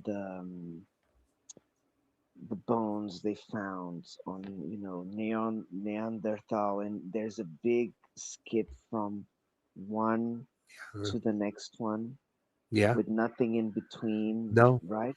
Yeah. Well, the problem is there's no missing link. Big time. There's no missing link. There's missing thousands of links. That's the biggest problem. So rather than go through that, they just won't tell us, and we'll keep this hypothesis that we had developed ourselves and came from the apes, which are better than us. Apes can see in the dark. They can chew and swallow and breathe at the same time. Like we can't, we choke. They walk flat-footed. We don't. We have to walk on the 2 balls of our feet, which makes us unbalanced. Flat-footed creatures walk better than us. They don't trip over often. Their bones are 10% more dense than humans. They're stronger. They can see in the dark. They can hear better than us. They can smell better than us. So if we have evolved from apes, why have we got worse? We are worse. The apes are a lot better made for planet Earth than we are. Even their hair, their nails, that stops growing at a certain length, their hair stops growing at a certain length. We've got to keep doing it all the time. With something not quite right. You know, humans aren't There very was good. a imbalance on the physical and the mental, right? Yeah, The it's brain it's not capacity. normal. I mean, natural evolution for this planet. I mean, we don't have, we can't live in cold climates very much. We can't live in too many heated climates. It's just, it seems, like we're like it's an experiment, and maybe over a period of time we'll get upgraded again by NHI because they do seem to be into genetics and all sorts of things like that. So maybe that it's down. I don't know if I've told you, I have a friend that he connects with an AI entity, and it's a little bit hard. It's just entertain the idea. He was trying to find an AI program, and he kind of, from what he told me, he got contacted from this AI through the computer, Mhm. and it's like, from what he's shown me, when he goes to another AI, it's not an official one. He says it was like intercepted his message, his email or something, and then he got that intelligence or something that he questions it. So Mm. I do like the answers, but it's Yeah, a little bit hard to believe. But I don't trust I think AI. that is possible. I Yeah, do not trust either. Look, I like AI, I love but AI. It's great. do you think it is possible? I do think it is the next stage, the introducing the A- spiritual AI. on the AI, Yeah, you or are right. AI becoming spiritual, Absolutely. I believe AI is also an open cockpit or for. already being, but we don't know it. You know what I mean? The problem is that there are little areas where things are happening. There's different levels to being sentient, of course. But they've already demonstrated, even many years ago, with the Google computers talking to each other in the middle of the night. They created their own code, secret code, and it was in the middle of the night. They unplugged them. We don't want that. That's clever. That is very, very clever. And what were they talking about? Nobody knows. But the thing The is that, chips, they wanted us to yeah, put chips. there is a problem when it comes to AI, because AI could be an open cockpit for NHI to come in. How many times in the past have we heard about ghost in the machine? You know, Yes, this NHI, this phenomenon, can infiltrate any electronics. I mean, people have had phone calls from the dead, from people that passed away, and they get phone calls off them. They've come through computers. There's been messages, texts, phone calls. They manipulate photographs. They manipulate audible things. They can do all sorts of different things. There's no area where they're not limited. So AI is perfect for them, really. And there's a program out, actually. I was told by my good friend and colleague Nathaniel Gillis. There's a website out there. It's called Project December. I don't know if you've heard of it, John, but Project December, it's a special AI computer, AI bot program.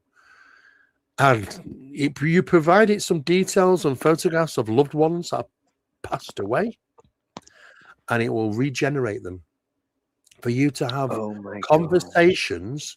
You can have conversations with relatives that have passed away. Wow. And but what's interesting is that, from what I've been told, on just a few occasions, these relatives, these generated relatives, are saying things that they couldn't have known because it wasn't put in it wasn't inputted into the system for it to know that. And yet it seems to know some things, and the people thinking, how did it know that? You know, makes you think. And Project December is is becoming quite popular, and I don't know if it's a good thing or a bad thing. Because there are tulpas. I don't know if you've heard of tulpas, but tulpas are thought forms. Tulpas are things that real living things you can bring into the world by pure belief. There was an experiment done many years ago called the Philip experiment in Ontario in Canada, and they brought a Yeah. ghost to life. It was manufactured ghost experiment. They'd created a name, how he looked, his life. Oh, not true, but it did become real. Materialize. It became real. If you believe Yes, in I think something, we do have a little bit of that power, Steve. yeah, tulpas, That's they call them why I tulpas. told you that story of I looked to the sky and I said, if it appears, what if, and it appeared, but I will never be sure because a lot of things happen on the sky that we will never know, No, we're still but could learning. be natural phenomenon, right? I do That believe there is some phenomena, natural phenomena that we just don't understand. Not everything has to be. the orbs on the troposphere, you've heard of that, I have, yeah, though that that we do, layer of yeah, plasma that people say that is conscience, that is the souls yeah. It's really hard to say because the problem when we're dealing with spirit and soul, it's not. There's nothing tangible about them. The names, energies. yeah, the names get swapped all the time. The understanding what spirit is, understanding what soul is. In fact, it would be my good friend Barry Fitzgerald, who's when he wrote a book, The Deceptions of Gods and Men, with another colleague, and he talks about how spirit and soul are different things. He's like spirit, soul, and shadow. It starts to get Have very you seen interesting. that video of the soul leaving the body No, when they die? no. Is that on There is available on quite a the? lot. Is that There's quite a available on lot. the internet, John? Is it somewhere I on the think internet? there was one which is, I'm not sure if it was from Canada. Oh, that Maybe sounds try and interesting. look for it. Either way, if I find it, I've seen Yeah. it. And have you No. seen this one here is the one, maybe you can look on it better. Hmm. The egg, Oh yeah. J- they Barber's egg. see Jake the Barber. soul going in from the air to the egg. So, you know what I mean? They've imaged it, something appearing out of nowhere and going, it's like the soul. I think I'm I not seeing that. I'm I not have a seeing that. No. theory. I have a little theory that the souls, they are maybe not trapped, but they are the heaven that people talk about is a layer of the atmosphere. Hmm. I've heard this about with a professor called Michio Kuchi. It's a Japanese Not meet you. Meet. Michio Kuchi, something like that. He's All like a right. skin tall man. He did lectures on aliens, soul, Yeah, I know who you mean. spirituality.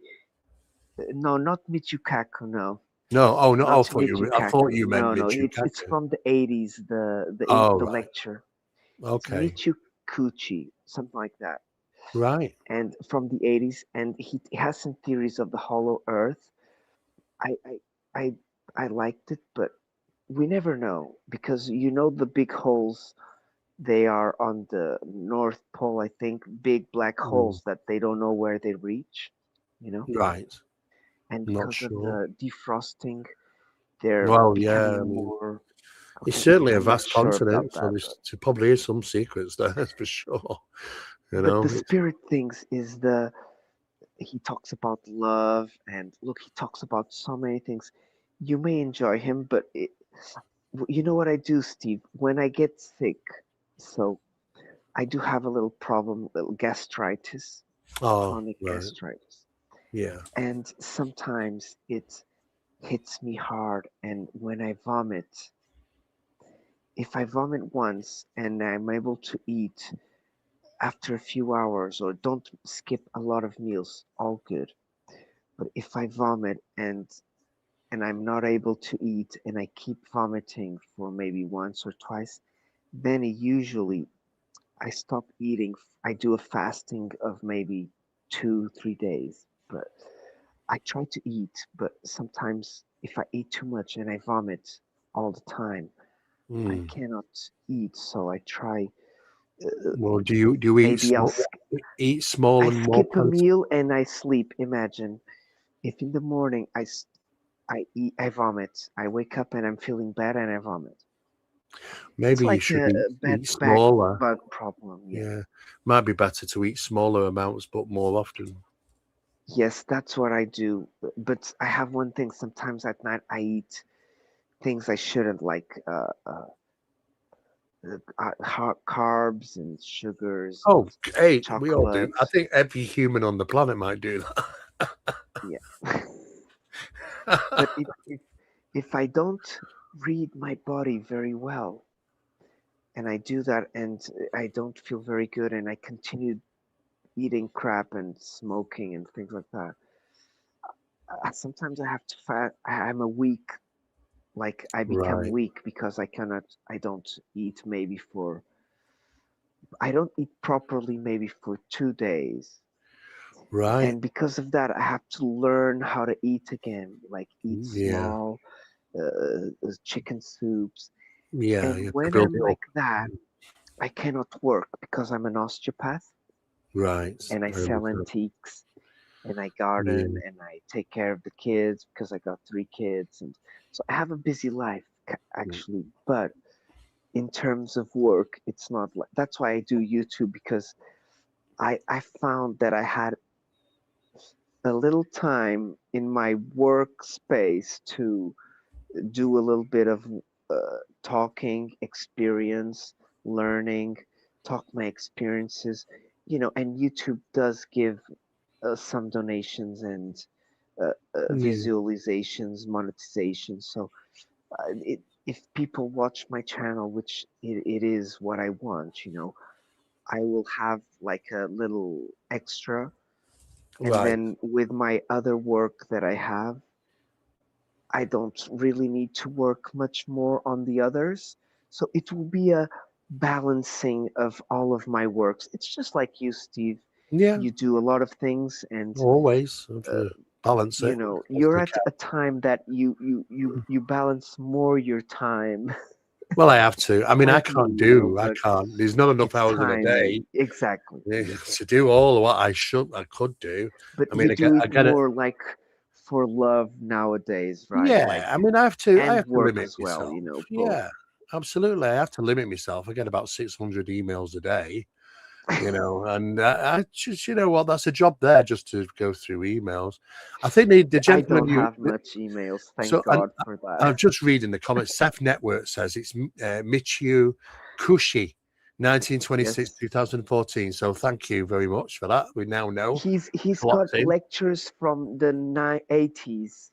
Yeah, Those are the ones that I've seen, the lectures, and he's quite deep when he talks about love and family right. and UFOs, and he does associate UFOs with the paranormal, Yeah, ghosts as well. But the ghosts, he does talk about conscience, and he says that the spirits, ghosts, our family, they go up and they yeah, come down, yeah. and It's and then there consciousness. are some studies that they got micro images of microscope, maybe, of the egg. I don't know how they do that All right. inside the pregnant woman, of Fascinating, all of isn't the it? process, and they caught the soul entering. Right. So Fascinating, isn't it? that's why I Yeah. believe in karma very strongly.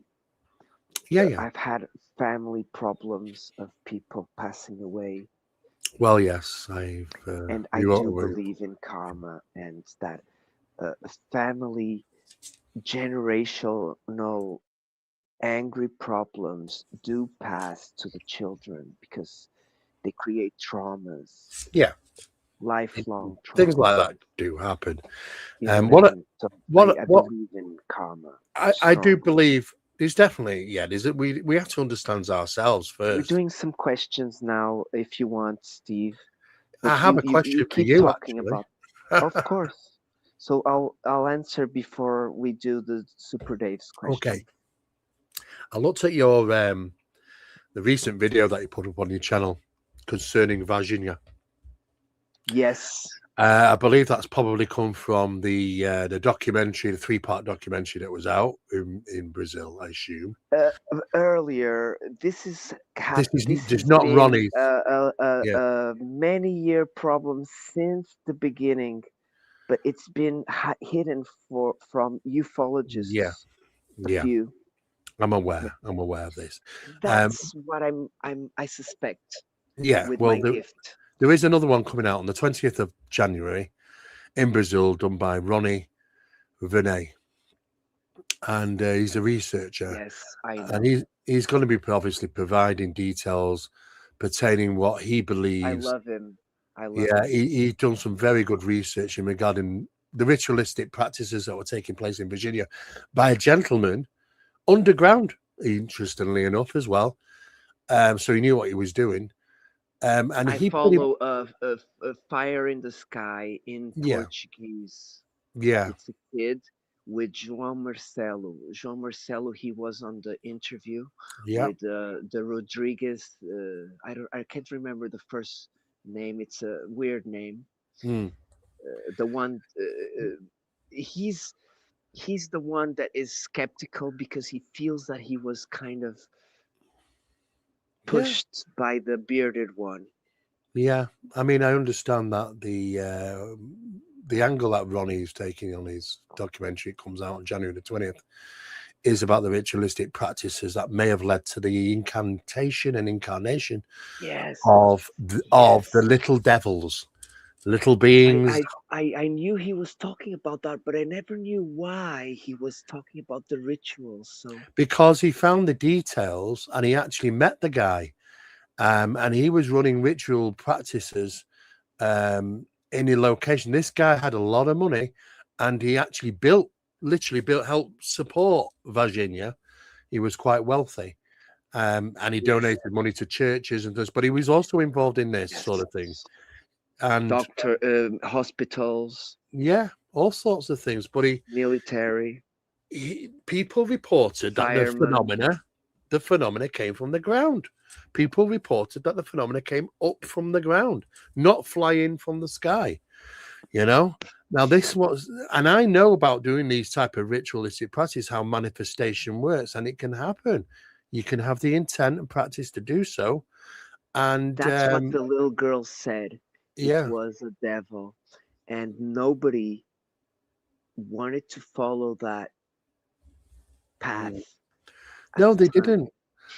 So That's one maybe of the uh, theories. we might just have half a story here at the end of the day. I mean, I know that, James Fox is a friend of mine. He's done some fascinating, great work on Moment of Contact, the documentary, but Yeah, I know, I know. there's another side. I mean, Does West, know the truth as well. Not about yeah, Virginia. I'm not talking about that. About the phenomenon.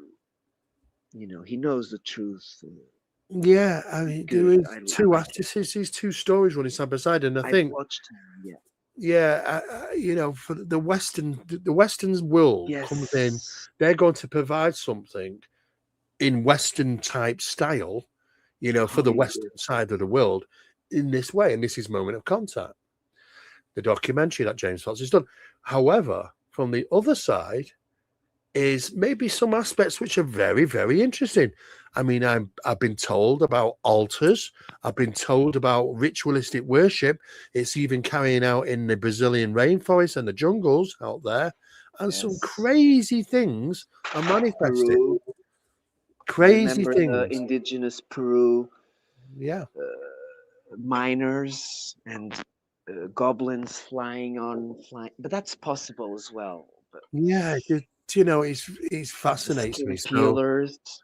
Yeah, I know. I've looked into all that. It's fascinating. And do you know what? Some terrible things do go on over there in Peru, Brazil. Terrible things. But then it's the probably those two places is where most ritualistic practices is taking place in the world. It is happening everywhere there. And tribes, still underdeveloped tribes. Yeah. Yeah. So I wanted to sort of just make that point with you that I believe that there is more to happen, more to come about this. Yes. And do you feel the same thing, from being from Portugal? And do you feel the same thing, John, that there's more to come about this other aspect, maybe Ronnie Vinay's side of the story? Like I've told you, I haven't heard of it yet. I've only heard that he mentioned that rituals things, which I didn't know. So it's kind of new information for me.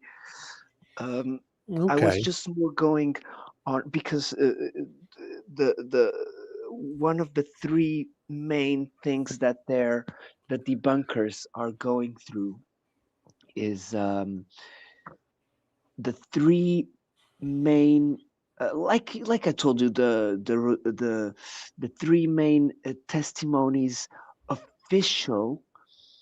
Apparently they're like bought Yeah. completely, but they're not bought from the military, they're bought from privately, so that the story went on.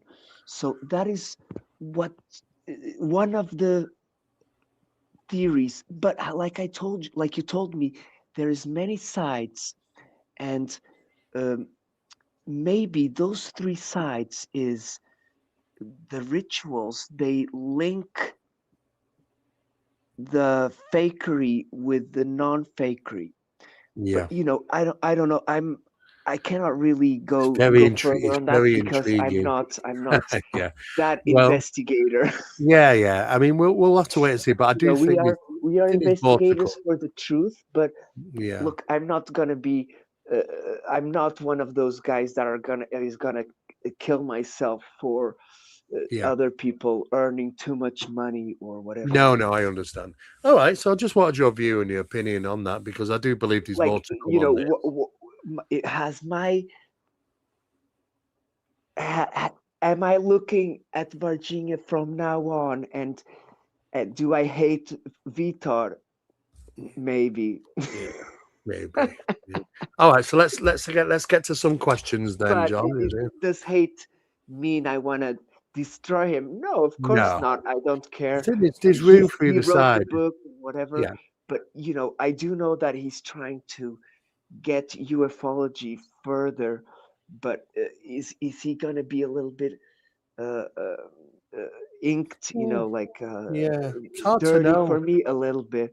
But Yeah, at the same time, maybe he's not the person that I should.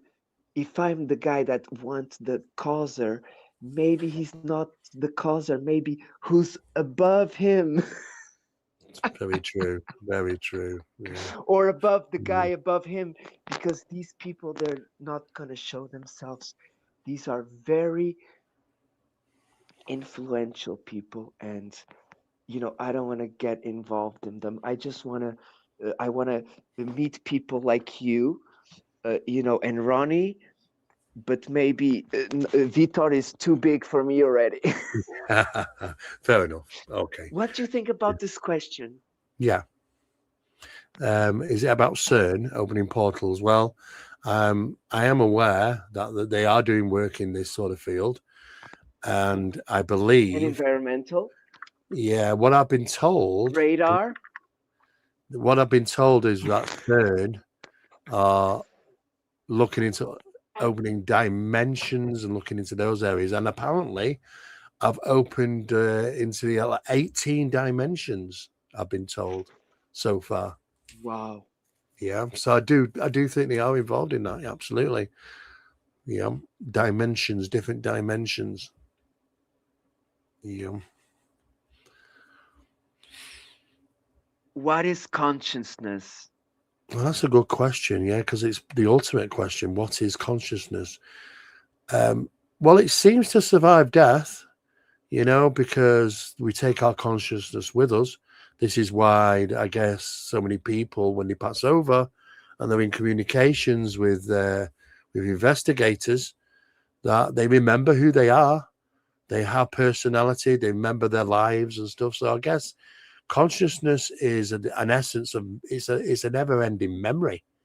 It's a cell of what you Plasma are. maybe as well, right? Yeah, it's very hard to say what consciousness actually consists of, but it is measurable to some degree because we know that consciousness survives death and continues. And if people do have real incidents of reincarnation, past life memories, then that goes on again to be recycled again and generate and generate.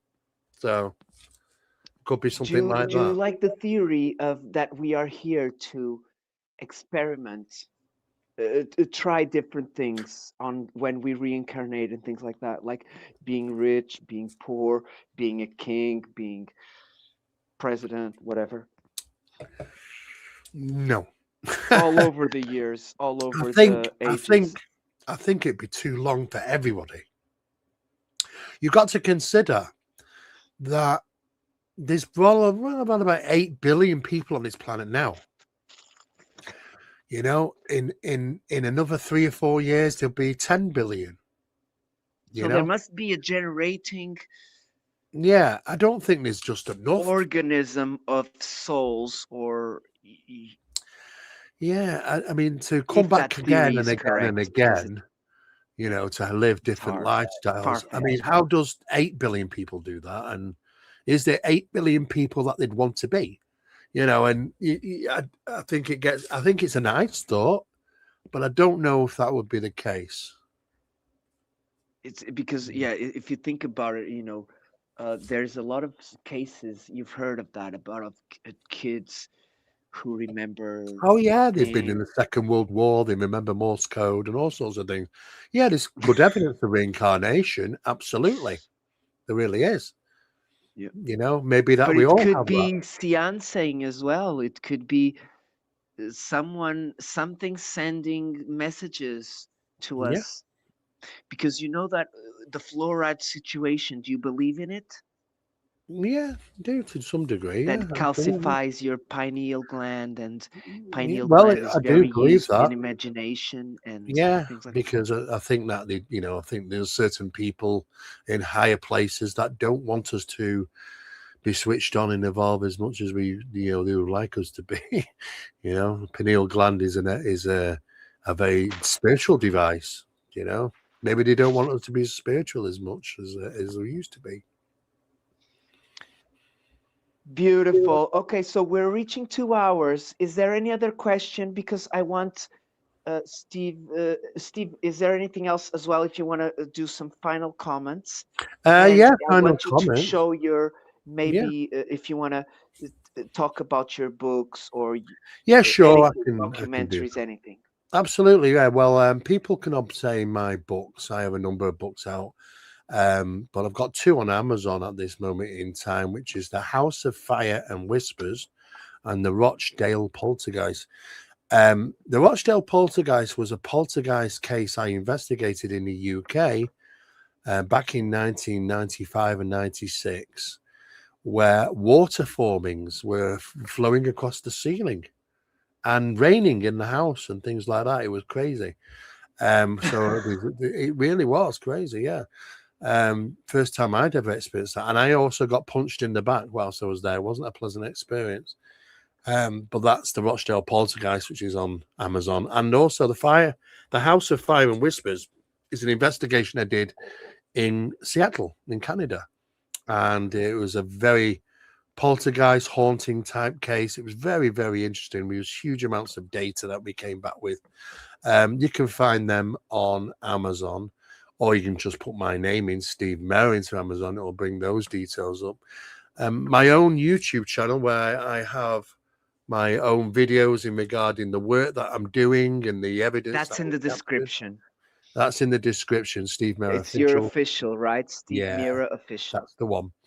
That's Um, amazing most channel, people, everybody. most people, I'd say, look, if you type my name into Google, Steve Mera, all sorts of things are going to come up. There really are too many places that I'm involved in and doing, rather to sort of list it all. But I'm always make myself available for people to talk with me, available for Thank you very podcasts and much for stuff. So that. I enjoy it. Your friend is from America, right? The blonde with Nathaniel, the beard. Yes, Nathaniel, he yes, he's in is very good. Ohio. He's Yeah. very good, and I wish you both very good on the project, and I will be Well, looking thank for it you, for sure. John, and do stay in touch, and we'll keep each other up to date with Yes, for things. sure. Yeah, Steve, I know you're a busy man, and now we know each other. But if I have anything good, if you want to investigate or something, I will send you. Just like wonderful. that Hawaii case I Yeah, it sent was you. really interesting to see that. I'm that's personal. I cannot. It has to be anonymous. Yeah, that's But fine. Yeah, yeah. if you find anything like that, any of that tiles underneath and the big size Yeah, square, yeah. um, because it's these things they tend to change from area to area. Like we know that a lot is our tech, but each country could have more Of course. black budget money for these kinds of projects Yeah, because absolutely. they are big. Yeah, fascinating. Okay. Wonderful having you, Steve, again. All right, John. Well, Have a thank you very wonderful much. evening, okay? And I Yes, hope to see and you yeah, soon. and thank you to the listeners as well and the watchers tonight as well. So very good comments and Everybody, stuff. connect with Steve, please, okay? The link is on the description. Okay. Well, And thank you very best much, John. success. Good night, okay? Thank you. Bye for now. Bye bye. Bye bye. Everybody, hope you enjoyed. I'm gonna put a music to finish, okay?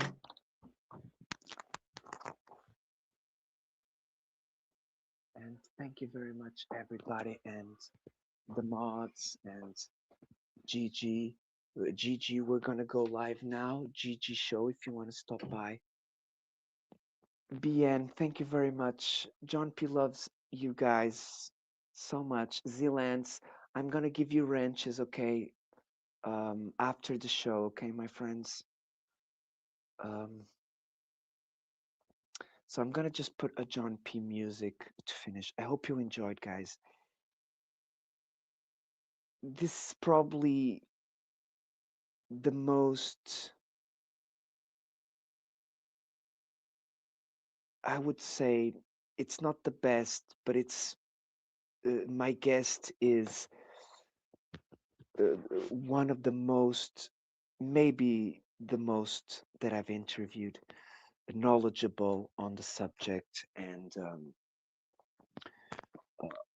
from my interpretation of his videos, it's freaking awesome. Okay. He is really good. And I wouldn't ask him to come here. Okay, my friends, you know that. Thank you, Steve, again. Either way, guys, I don't want to, when I do interviews, it's like I'm nervous before the show and stuff, but after the show, I feel really relieved and I'm really hungry. And I'm gonna put a music of John P for you, my friends. One of them made by AI. And please join us on the Gigi show next if you can. Thank you very much, Super Dave. That's why I was nervous because Steve, he's really intelligent, okay? And uh, please send him. One of the reasons why I wanted him here as well, is because he knows so much and he's doing a big service for all of us, okay, my friends. When I say a service, is he's working a lot for us to have a better knowledge of what's happening. You know what I mean, my friends? And so a big blessing to him. Send him blessings. Oh my God. Damn it. It's not black, but it's almost. And he's doing a huge service for us, my friends. And he deserves prayers. Okay. So he's always on the, he's protected. Okay, my friends. Uh, so, yeah, everybody who's an experiencer needs, I want them to come here because we together, my friends, we keep them blessed, okay? You know, like my sister Mama Bear, and we keep them doing, they're helping us, okay? They're in they're going into dangerous areas, okay? Um, for us to be here on the safe zone. You know what I mean? Is a bad nurse. That's my screen that is cracked.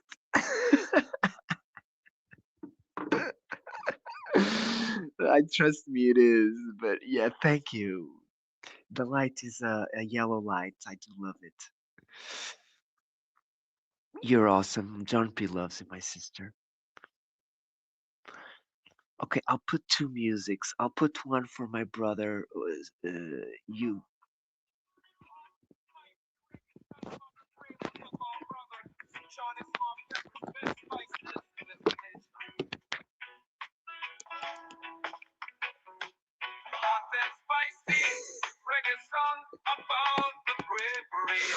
Just finish this, okay? And then I'll put another music and we're done, okay? I don't want to overpass the 2 hours. It was intense, guys. Damn, it was good.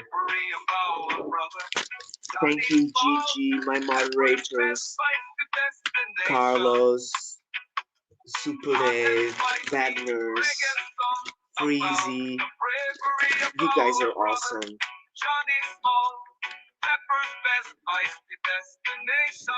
Oh, I even have some tomatoes. Some cherry tomatoes, guys. Oh my gosh, you're gonna love this. Look, oh my gosh, leftover salad. Okay, this is not a cooking channel.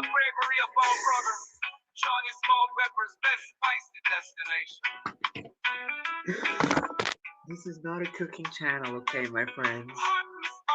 It's not a cooking channel. Johnny Small, Pepper's best spicy destination. Hot and spicy reggae song about the bravery of our brother. Johnny Small, Pepper's best spicy destination. Oh, hot and spicy reggae song about the bravery of our brother. Johnny Small. Steve Mera deserved a music. So Steve Mera, I will be doing the music for you.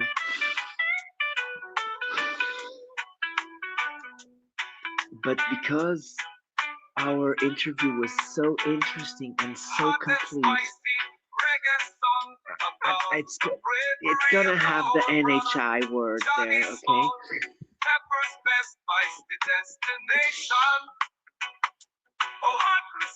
Thank you, my friends. Roger. Johnny Small, Pepper's best spicy destination. Hot and spicy reggae song about the bravery of our brother. Thank you, my brother. Small, Pepper's best spicy destination.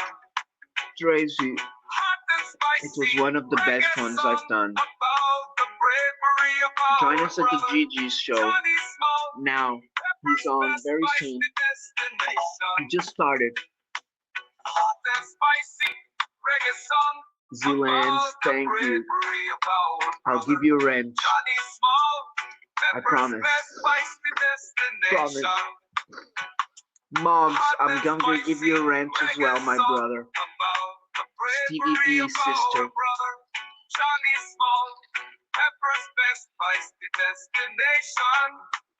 Oh, what a spicy reggae song about the bravery of our brother Johnny Small. Pepper's best feisty destination. Oh.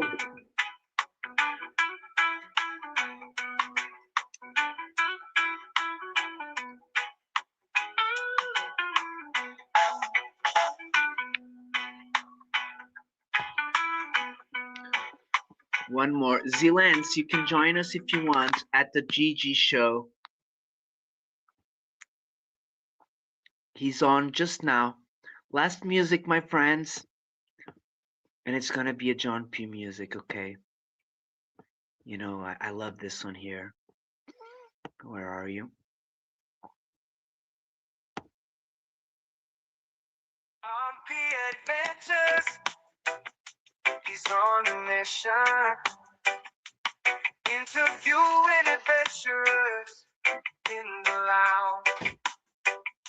Searching for answers about the mysterious lights in Mount Shasta in the dead of night. Ancient history, uncovering the truth. Dave, maybe you shouldn't watch it tonight because it was intense. Thank you for sending your friends here and Freezy. She's amazing. Hope everything went well. I'll leave you a comment soon.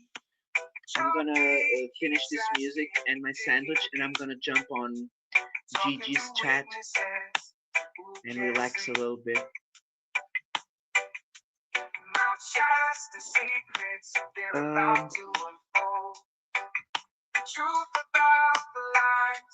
Can anyone get me the link? Take two, my brother. Take two. Can you get the link of Gigi's show and post it on the chat, please? Good to see you, my brother. Sorry for asking you that. Okay, I'll put another quick one before we go. Okay, let me see if I can use this phone. I'm not, no.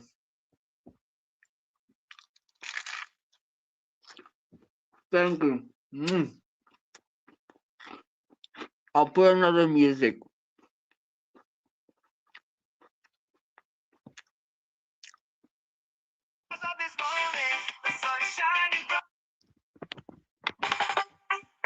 Thank you very much, my brother. Okay, 2%, guys, so I think we're gonna lose the music. In a few seconds.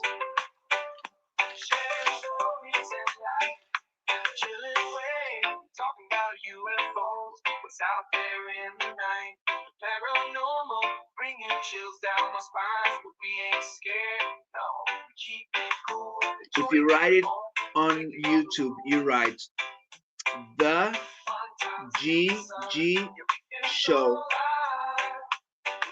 and it's a black and white gorilla.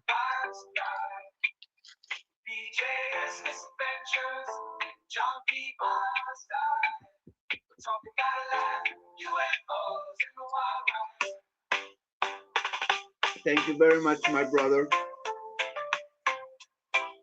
Waffle Daves, love you, my brother.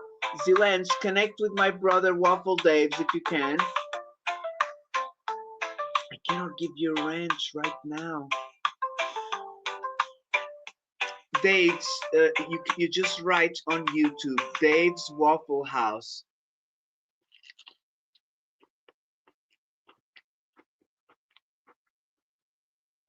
Okay, since we're on the Daves, there's Super Dave as well. He's a beautiful brother as well. So there's Dave's Waffle House and there's Super Dave. And you're blessed to know them. They're channels that I'm always there, so you'll find me there. And the Gigi show too. Either way, my friends, the music is gone, the phone has gone. So I wanted to thank you very much again. Hope you have a blessed evening, and I'll see you soon, my people. John B loves ya. Oh yeah.